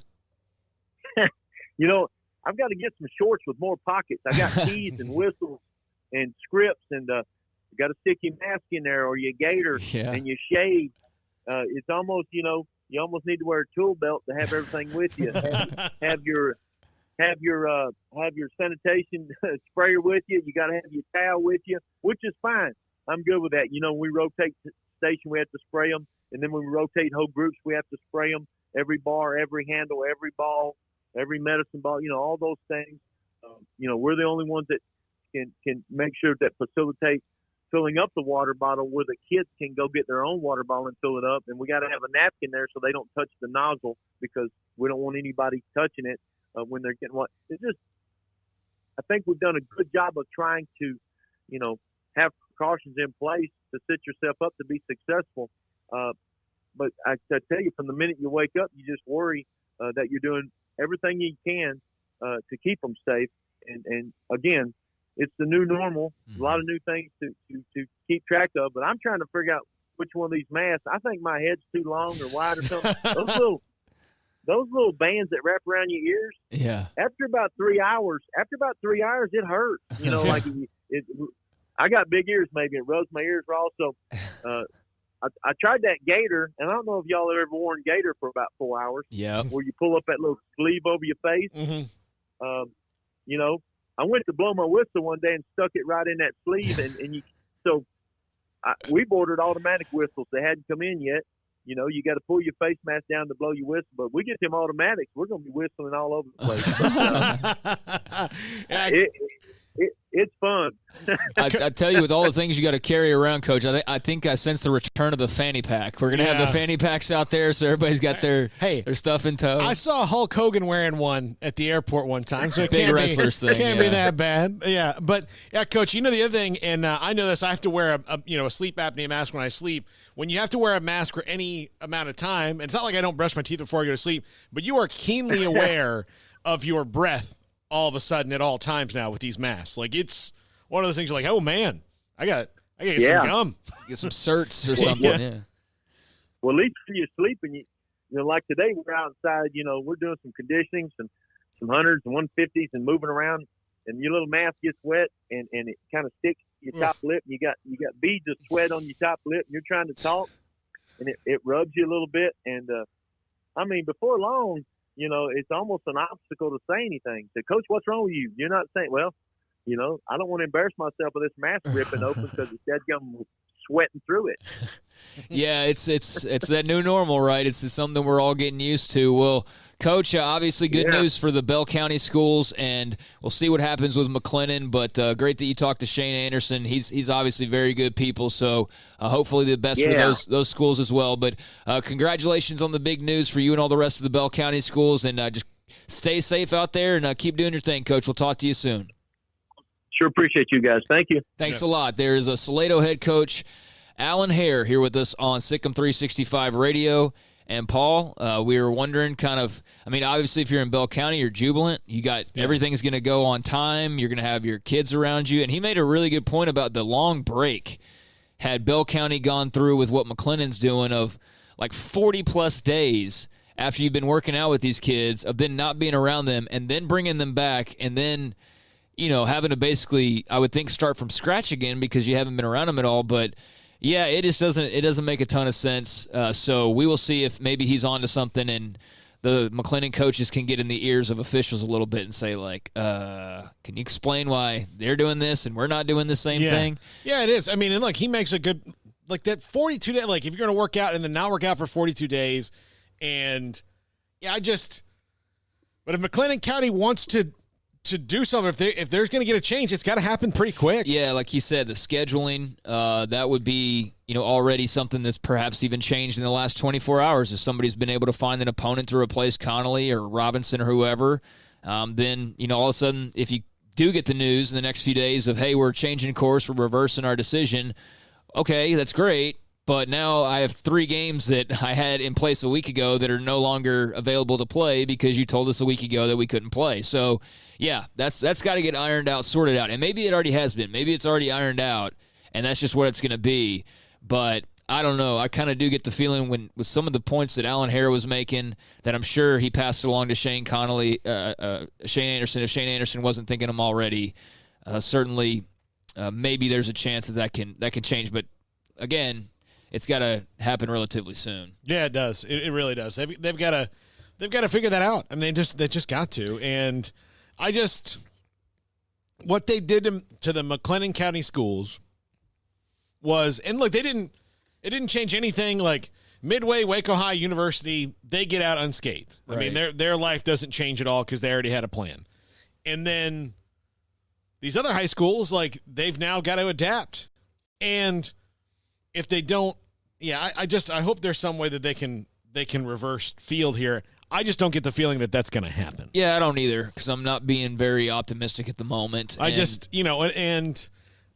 the fact that it happened in the first place leads me to believe that that this level of dialogue was never going to happen. No, I mean, it sounds like yesterday the decision was already made, and then they talked to the coaches about it, right?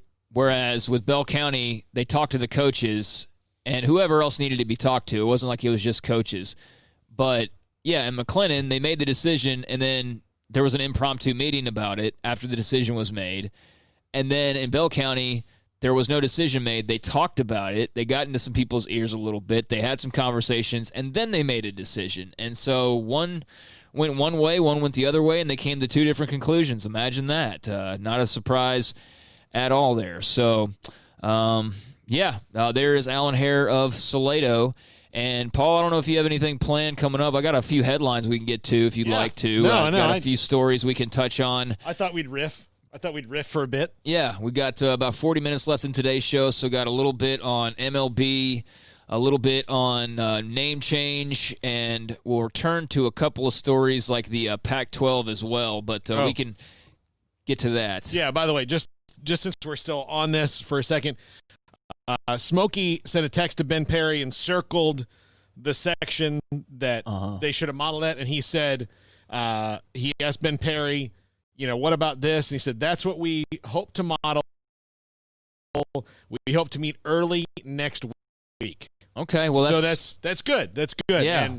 And, especially if you get a voice like Ben in there, I do think that they have an advocate. Right. I think that's the biggest thing, that they have an advocate to say, like, look, we're all for every measure you want, but this was not a measure that was affecting anything, and there was no data to show that it was. Yeah, so I think when Ben Perry joined us yesterday, he brought up some really good points. I think he definitely could tell that he is, to what you're saying, an advocate for the coaches in many ways. He's understanding. He's not just some political official that doesn't really care about sports. We've seen that. It's a tale as old as time. But no, he's actually somebody that does care and does get it and has experienced the impact that athletics can have in his life. So we'll see. But, yeah, that's a little note from Smokey that hopes they can meet early next week. So today's Thursday. It's almost Friday, really, at this point. That means here in the next 3-4 days. And it would have to be that, as we were saying, with the schedules and all the problems that can occur with canceled games already. If it is going to change, then it does need to change in the next few days. So it looks like that is going to be something that gets looked at again here probably Monday or Tuesday, I would think, at the latest. So thanks to Smokey for passing that along. And, yeah, we'll get to some stories and some headlines. I got some here in my hand that we will riff on when we come back. More coming your way. Sikkim 365 Radio. How often have you said it's time to get in shape every day, every week, every month, maybe for as long as you can remember? How about starting today? I promise if you'll just join Waco Regional Tennis and Fitness now, you'll thank me later. Hi, this is David Smoke, offering a variety of 40 group exercise classes every single week, including boot camp on Tuesdays and Thursdays at 5:15, plus spin, body shaping, Pilates, yoga, and bar. And there's a free kids club as well. Waco Regional Tennis and Fitness open Monday through Thursday, 5 to 10, Friday, 5 to 8, Saturday and Sunday, 7 to 7, and personal trainers, Christy London and Randall Corley. World-class tennis facility with pros Britt Coleman and Joe Rosa with lessons, camps, and special events. Spacious and clean workout rooms, locker room for men and women, both with a whirlpool and sauna, and now there's touchless bottle filling stations. No intimidation, tremendous camaraderie, an entirely new atmosphere, and yes, you can do this, but you have to walk through the front door. It's time to react today, not tomorrow. Waco Regional Tennis and Fitness on Lakeshore Drive in Waco.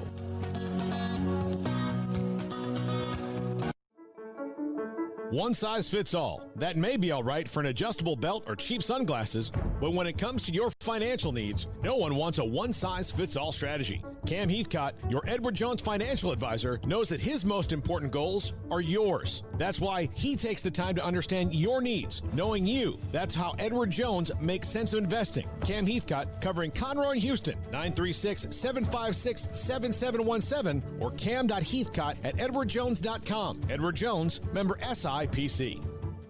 It's summer. Time to go somewhere in a new Jeep from Allen Samuels. It's our huge summer clearance event featuring 0% for 72 and no payments for 90 days on our hottest models. Pick a new 2020 Jeep Cherokee Latitude with $5,750 in total values or 0% for 72 and no payments for 90 days. Or the fun 2020 Jeep Renegade with up to $7,000 in total values or 0% for 72. Adios 2020s from Allen Samuels.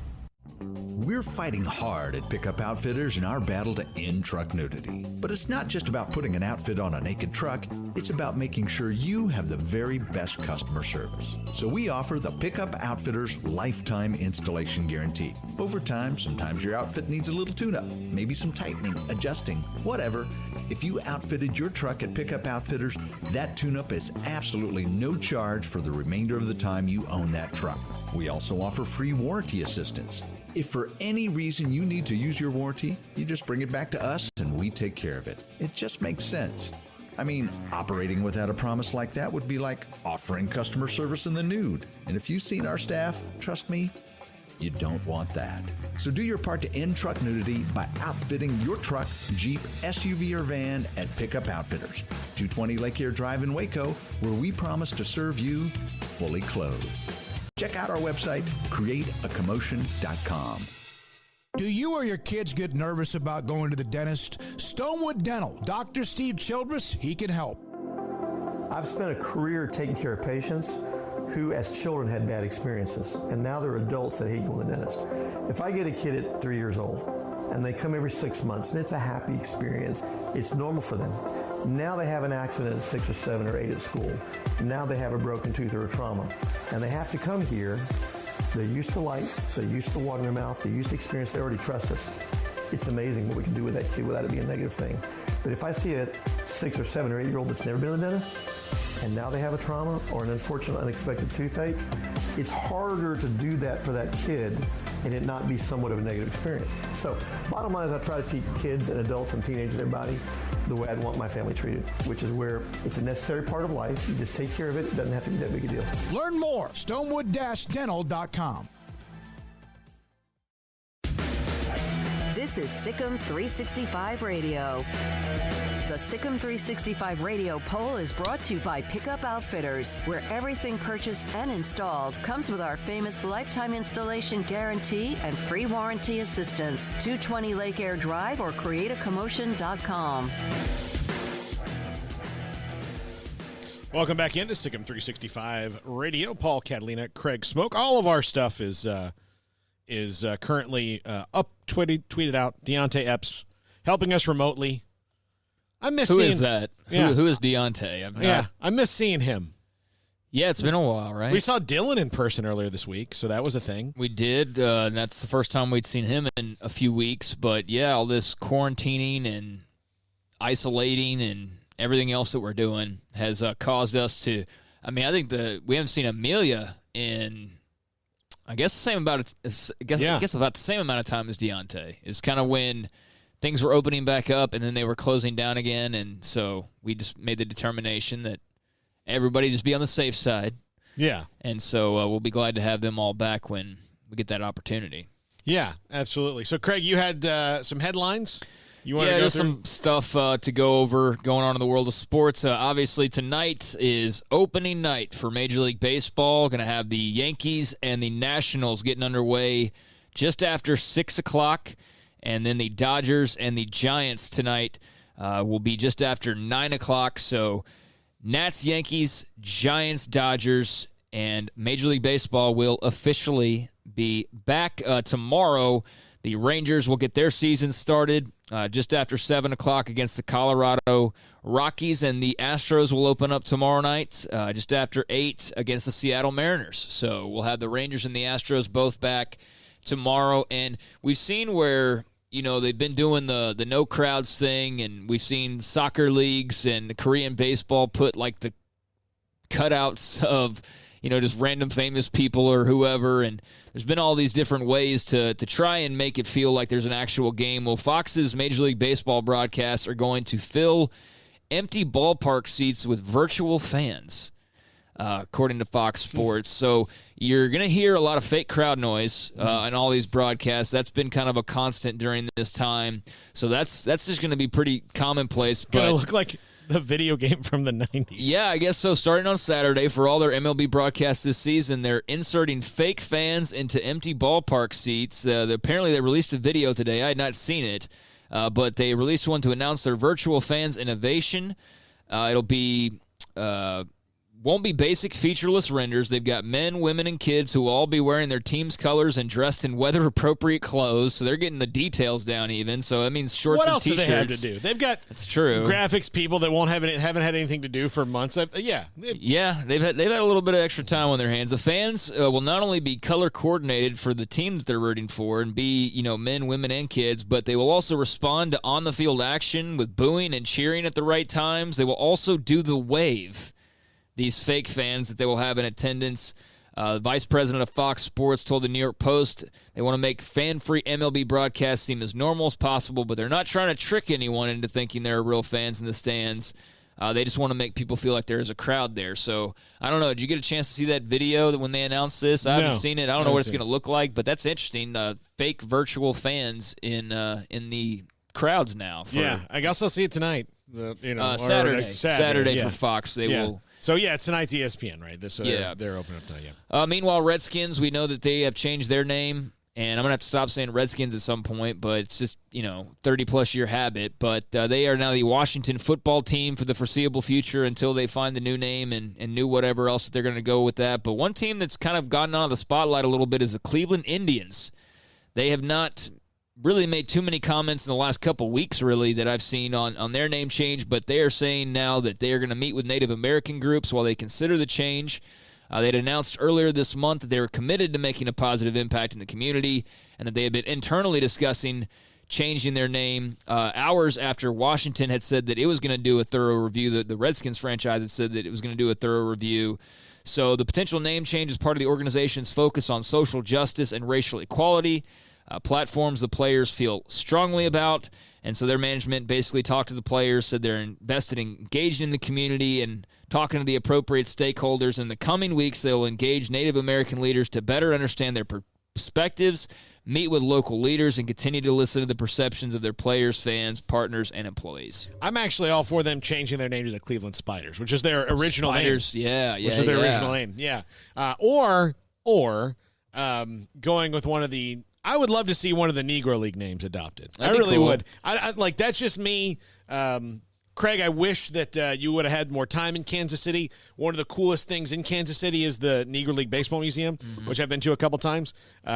Just because I've had one time I had some downtime before a flight. Like I had to check out of a hotel at noon, and then my flight was at 8 p.m. So I spent 2 hours at the Negro League Baseball Museum on a Sunday because I had nothing else to do, and everybody else was gone. So I just went down there, and I think that'd be kind of a cool thing to see.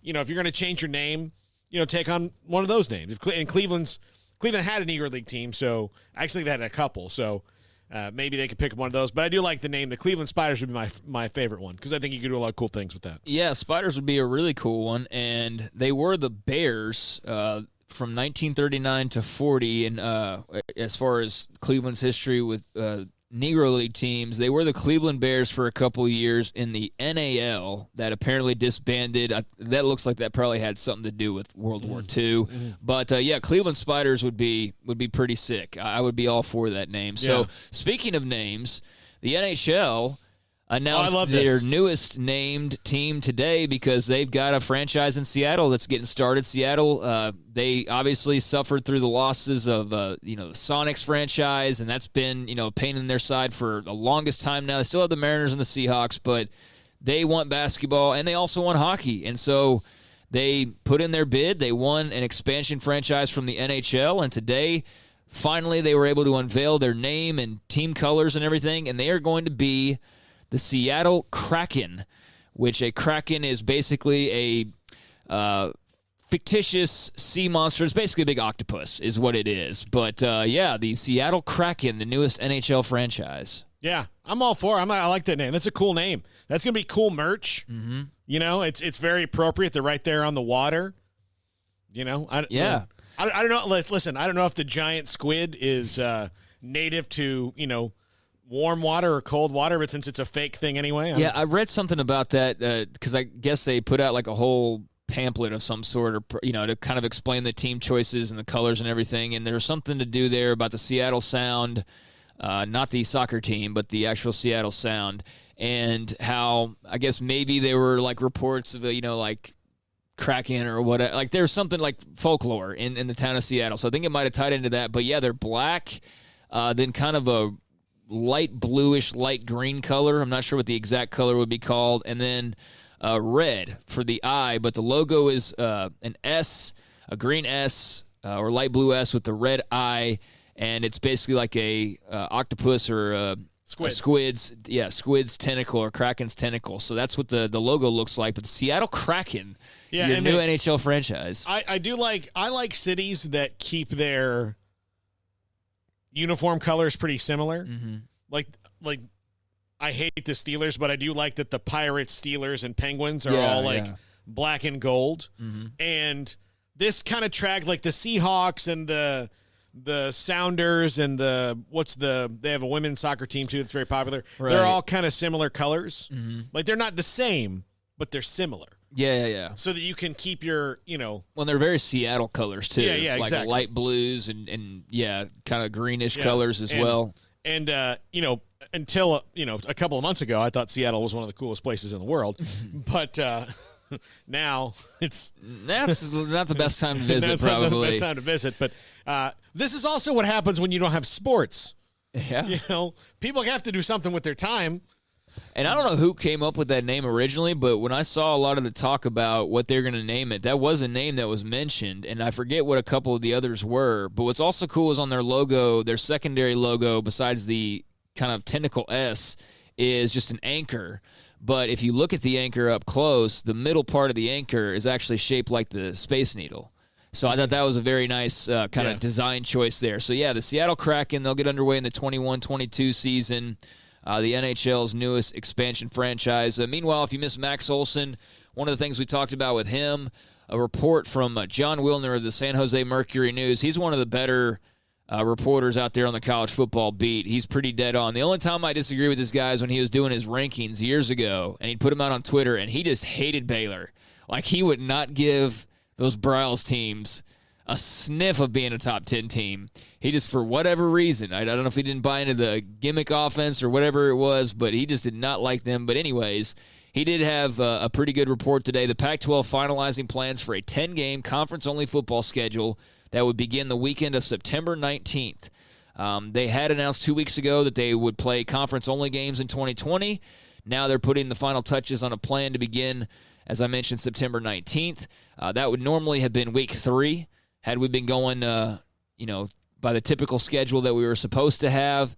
So now, with everybody trying to find ways to get full seasons or close to it in, the final version of the plan from the Pac-12 looks like this. 10-game regular season beginning September 19th. They'll play 5 division games and 5 crossover games, so teams from the other Pac-12 division.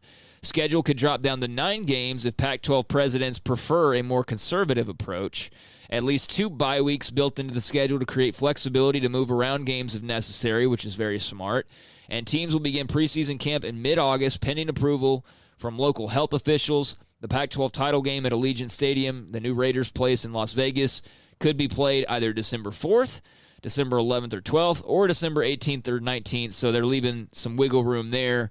But, Paul, for a conference that had called off some games pretty much right there at the beginning a couple weeks ago along with the Big Ten, a 10-game regular season sounds like a great plan B, and I'm all for that. Yeah, and look, I've always thought the number was probably going to be 9, but you got to do something to make it equitable if you're still going to have a playoff. Right. You know, if you're going to have the college football playoff, the last thing anybody's going to hear, even in the well, this year's just different, is, well, this team only played these conference games. Well, you canceled them. Right. You didn't play them. Yep. And, the Big 12, quite often, of course, the Pac-12 is right now currently the worst Power 5 conference when it comes to teams that you would think would, I can't think of one off the top of my head right now. Oregon.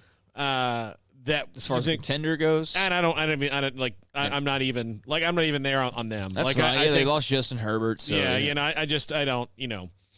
not there on them right now. So, and look, the ACC has Clemson still, so they're still going to be there, but they're right now a one-trick pony. They're Clemson and everyone else. Yeah. And I'm just crying internally saying that, but the Big 12 has a couple teams that really honestly could, outside of Oklahoma. I think if Oklahoma State hits the right stride, they could certainly do that. They don't implode. Yeah, they don't implode, then they could. And I don't think Texas will. I think Texas is still, if they have a 9-3 year, that's a great year for them to me. Really? Okay. To me, I think, because that's what I think that they are at best. Okay. I mean, you change your whole staff, and I also don't I honestly don't believe in their head coach all that much. No, I never have. Really, I don't. No. I mean, I'm not trying to say he's not a good coach. I just think that he is. I think he's at his ceiling, and I don't like the way they call the offense. I don't think he lets his coordinators do enough. I think he's got too tight of a hold on things, and I think that he would be a much more successful coach if he let off the reins a little bit. Mm-hmm. But I always think of him, that scene from Tommy Boy where he's talking about he's got the dinner roll. Yeah. And he's talking about his pretty new pet. That is Tom Herman, where he's like, I killed it. Yeah. That's Tom Herman. So there's a lot of teams that can contend in a playoff outside the Pac-12, but if they kind of set the model at 10 games, well, that means that, the Big 12 is going to have to do something to get to 10, and, and then they're planning on doing 12. So is the SEC. Yeah. And the ACC is waiting to see. I think the ACC, the Pac-12 does whatever the Big 10 does. That's what they kind of do. They're not trailblazers. The ACC is going to do as close to what the SEC does as they can. Yeah. That's what they're going to do. Sure. That's what they're going to do. So if the SEC says this, then the ACC will be like, great idea, guys. I'm so glad we're best friends. Act like they helped make the decision. Yeah. A couple other headlines here. John Blake, we mentioned this when talking with Mickey, former Oklahoma football coach. He also played football at Oklahoma and was an assistant on the Cowboys teams from 93 to 95. was a part of a couple of Super Bowls, as a matter of fact, but then left the Cowboys to go be the head coach at Oklahoma. That was a very forgettable time for Oklahoma football. That was a few years before Stoops would eventually get hired and completely change the course of OU football, but they were very much at that stage in the middle of their dry spell. Him and Schnellenberger back-to-back was just not great for them, and the coaches prior to that weren't that great. But I feel bad now talking about his career, only to say that he did pass away, unfortunately, today at the age of 59. Again, served as a head football coach at Oklahoma from 96 to 98. Prior to that was with the Cowboys as an assistant. Apparently he was out on a walk. And there is a Baylor connection there. His son Jordan used to play at Baylor and transferred, right, during the Rule first couple of years. But Jordan Blake was a member of the Baylor football team there for a while. So definitely prayers out to the entire Blake family. That's really sad, sad news. We talked a little about this. Mike Tyson making a return to the boxing ring, coming back. He'll fight Roy Jones Jr. in an 8-round exhibition on September the 12th. He is 54 years old and has not fought since losing. Can you remember who he lost to? You probably won't be able to. Nobody. Hold on, like his name's like Kevin. It is Kevin. Kevin McHale. Not McHale. No. Kevin Nealon. Kevin. No, it's Kevin McBride. Kevin McBride. I knew it was an Irish guy named Kevin. That's who he lost to. Yeah. Back in 2005. So Tyson has not fought in 15 years. And he lost to a tomato can named Kevin McBride, but now at age 54, he will step into the ring for 8 rounds of exhibition boxing on September the 12th against Roy Jones Jr. And then I think that's about it as far as news goes, but the Rangers announced their 30-man opening day roster. You know, everybody's doing that now, as we mentioned at the start of this thing, getting baseball back tonight. So Rangers and Astros coming your way tomorrow. Yeah. That's going to be. I'm super excited for that. But I mean, if the Tyson and Roy Jones Jr. fight is reasonably priced, I'll watch it, just because I want to watch two 50-year-old guys punch each other. Certainly. And especially guys who used to be elite. I just don't know how. I mean, how good is it going to be? You know. I don't know, man. They're both, I'm sure, like still in semi-good shape. They'll be in really good shape for 50-year-olds by the time they get to the fight here in a few weeks. But even then, like I just can't imagine them having much lasting power. I would think like maybe you get some good swings at the beginning, but I just don't expect these guys. I don't know. A lot of it will just be the pace and the tempo of it and how hard they go early on. I know they're in great shape. But they're in great shape. Man, Woodruff's going nuts. Yeah, he is. Am I getting robbed? Is that what's going on? But I mean, are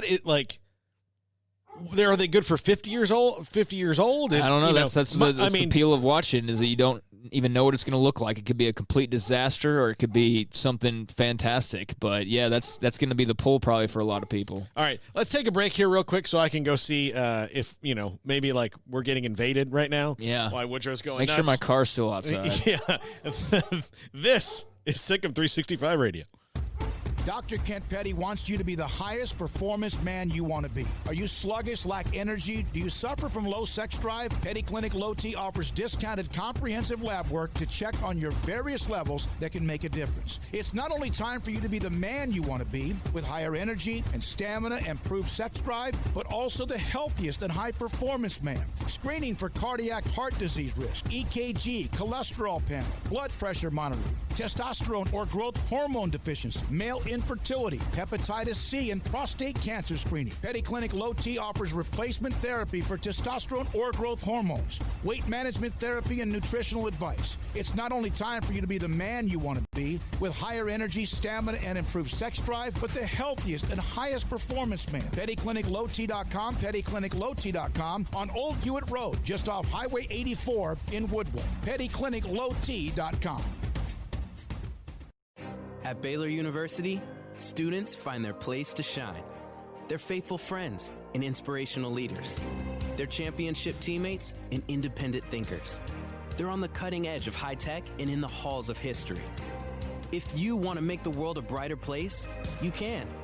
And if you want to shine in your own way, you can. The spark you need is already inside you. Bring it to Baylor. where lights shine bright.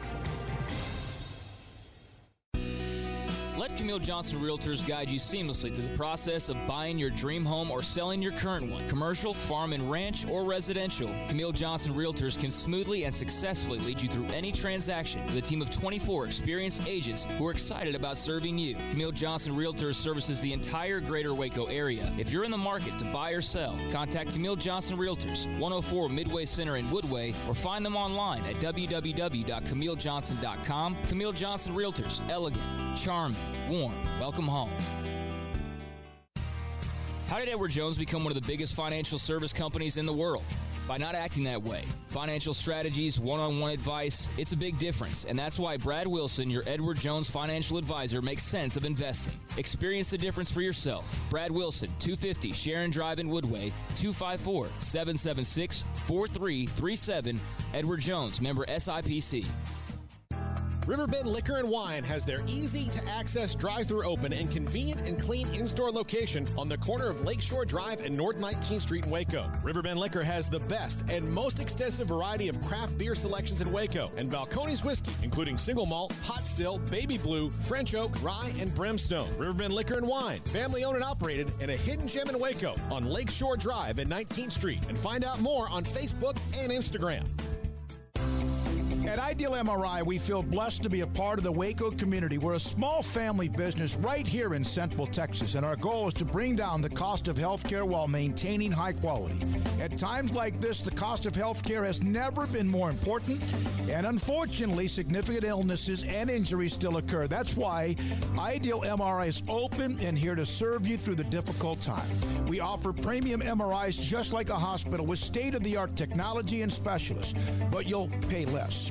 Sometimes thousands of dollars less, whether you're using insurance or not. At Ideal MRI, we accept most insurance and there are no hidden costs. Even offering financing if that's needed, everything included in the price, and you'll not get something as a surprise in the mail later on. If you need an MRI, ask your doctor about Ideal MRI. They'll know.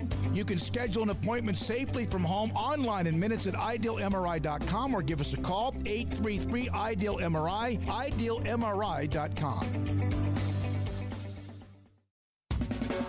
This is Sikkim 365 Radio. Log on to the Willis Law Firm chat room on Sikkim365.com. Welcome back into Sikkim 365 Radio. Paul Catalina and Craig Smoke. 10 minutes left in the show. Yeah, buddy. Yeah. So, Craig, it's I think we should take this opportunity, since Smokey's not here to derail it, okay, to talk about things that we normally would never talk about, because we've got 10 minutes at the end of the show. You and I were talking during the break. There's all these movies being delayed and all that. Like, some of them are still getting made, but everything pushed back. Like, Disney's essentially like, they're not going to do anything until they know when they can open movie theaters again, because they've got all these things like Mulan, which I was very much looking forward to seeing. I've seen almost all the other live-action Disney movies, especially since quarantine. And this is the one I was actually looking forward to the most, because it's like a legit action movie, like a war movie. And I haven't seen any of them, any of the live-action Disney. I'm going to say something on the radio publicly. Okay. And I want it on the record. And I'm going to preface by saying that, yes, I understand that she's a very good singer. And that I'm sure, like, if you follow her fashion sense, you think she's cool. But I'm going to tell you right now, The Lion King was pretty darn good, except for Beyonce as Nala. Yeah, well, you can email Paul at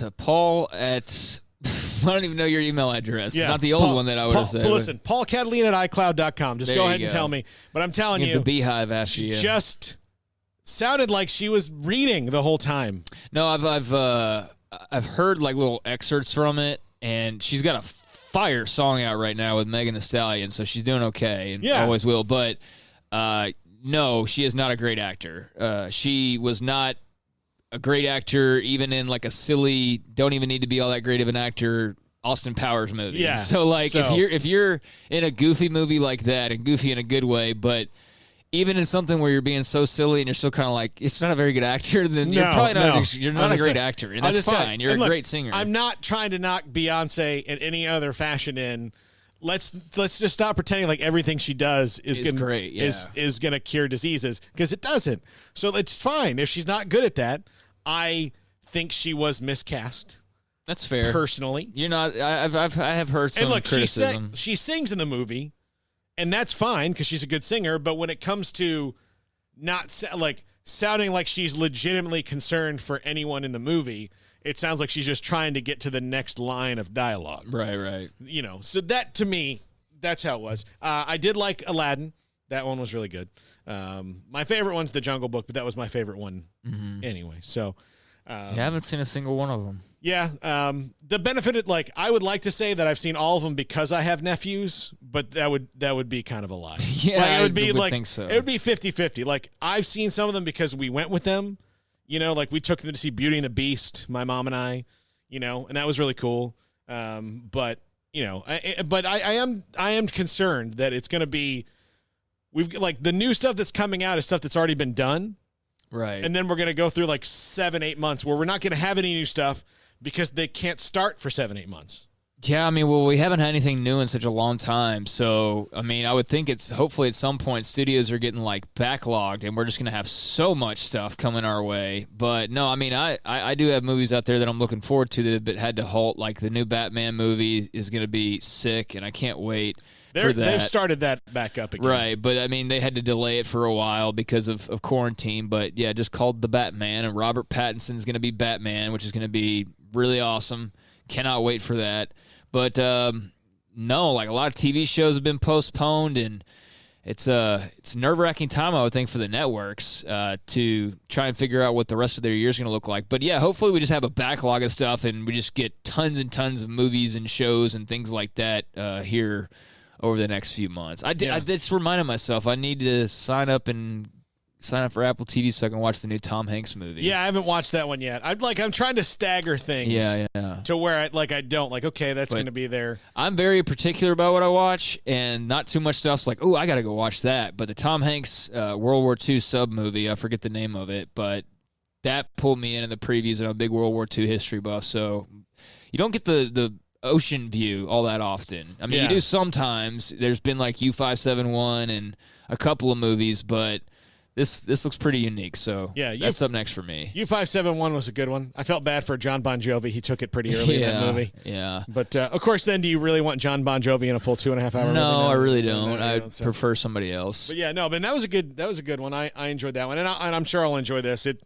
I think of all I've seen everything that Tom Hanks has done. I've seen everything that Tom Hanks and Denzel Washington have probably ever done. Right. And of that, I've not liked 5% of it. Mm-hmm. Not everybody's perfect. Denzel's been kind of hit or miss with his movies lately. He's had a couple of them just that weren't as big as maybe you thought they would be. Yeah. But he's also had Equalizer and, tons of other stuff. Yeah. The one I'm always surprised that if you look on Rotten Tomatoes, has this low rating, but it's an unbelievable movie, is Man on Fire. Has a low rating? It has a low rating on Rotten Tomatoes. That's like an automatic. If you're a network like TNT or, I'm trying to think of others that would, I guess FX for sure. Those kind of networks. Then Man on Fire is in the rotation at all times. That's that and Training Day, and I would think even Equalizer at some point. Although that might be too hard to edit. I don't know. I haven't watched it in a while. But there's not a lot of language in Equalizer, but there's a lot of violence, I guess. But yeah, I think that you can get around that these days. Yeah, but I just Man on Fire. It's just pretty good movie. It's pretty darn good. Pretty good movie. Do you know what else has a low? And I watched it the other day because I was bored. It's a Jamie Foxx movie with Gerard. It's called Law Abiding Citizen. Really? Have you ever seen that one? No. That one. Again, if you go by the ratings on Rotten Tomatoes, you would never go see it. I've never heard of it. The movie's fantastic. It's one of these things where you can't figure out, Jamie Foxx is the good guy and Gerard Butler's the bad guy, and he's pulling off all this stuff, but he's in prison. You can't figure out how he's doing it. It's nuts. It's nuts. It's great. Have to check it out. Yeah, Law Abiding Citizen's good. So, we got 5 more minutes. But yeah, I thought we'd talk about that. We did talk about Denzel Washington, so Smokey, is kind of here in spirit. Yeah. And Tom Hanks. I'm sure he's probably out enjoying time with the fam. I know I got some beach shots from my mom and sister yesterday, so the whole family's out there. Did they go straight to it? I don't think so. Okay. First of all, my sister got sick, lost her breakfast because they had to do the big circle and hover over the airport because there's storms. Had to do that for a while, which is never, ever any fun. And apparently that made her nauseous because they had to go like 10 times around the airport waiting for clearance to land. So that's how their trip started off. And I was like, immediately, like, made the right call. You're already throwing up and you've been there for 10 minutes. Then I'm glad that I didn't go to this trip. But I think it's settled down. They were on the beach a little bit later, and looks nice in the state of Florida. Just being away from people and on the beaches, it looks nice at least. And so hopefully they have fun. Yeah, I know. Of course, I have a lot of friends down there, and especially the ones that like to go to the, that are, real, beach combers and people who like to hang out at the beach a lot. What they've done is they just wait for certain times of the day when they know they're not going to be a lot of people there, especially the ones that have kids. Right. Like, all right, you got to get the energy out of them somehow. Yeah, and luckily families live down there a really long time, so they would know the little spots and the times and things like that to go to avoid all the big crowds. Yeah, you wouldn't catch me on a place like Siesta Key or like Daytona Beach or Fort Lauderdale Beach where that would be like that would be like there. Yeah, that would be really. But if I could go to a spot where I know that would be like just me and my crew chilling out, then I would totally do that. But I think that's what they're doing. So hopefully they're having fun. Panama City, which is more of a nightmare than it is. No, not going there either. But I'm not going there. But definitely not going to Miami right now. Yeah, exactly. That place is like South Beach. Show. Yeah. Well, it is anyway. Well, it is kind of is anybody. I mean, it really, really is right now. Anyway. So. All right, well, that's going to just about do it for us. Thank you to Jordan Fierbacher, who sent me a text right after. He's in for any time we need him. And cool. He's got a really good – one of the things we didn't get into him was Xing and O about football, but I want to have him on during the season, because he has got a really good, way of breaking down things when you talk to him about it. Nothing to break down right now. Yeah, so but I would like to get his opinions on when he sees Fedora's offense and all that. So we'll get Jordan on again. Thanks to Max Olson and Mickey Spagnola for their regular Thursday spots. And great stuff today, if you missed it, from Alan Hare about Bell County's order compared to McLennan County's order, and just the practical sense that it makes. Like if you showed me data that having all these kids doing what they're doing, going through all the things they're going through safety-wise, that it wasn't working, then okay, maybe we got to shut it down. Mm-hmm. But if it's not affecting it at all, which it doesn't appear to be right now, and things are staying the same, then I think, I think we may hear a change in plans, maybe, just maybe, early next week. If we don't hear it early next week, then we're not going to hear it. But, bottom line is this. Bell County got a different decision from their local health officials than the folks in McLennan got, and Bell County is going to be able to operate as normal with their football teams and their sports teams in the fall, whereas McLennan's got a much longer wait, and to the point of where schools like Connolly would miss 4 or 5 games before playing an actual regular season game, at which point you'd be playing teams that have played 4 or 5 or 6 games by the time you played them to your 1 or 2. So that's a bit problematic. There's a lot of problems to solve. You can't solve them all, but I hope that, Shane Anderson was able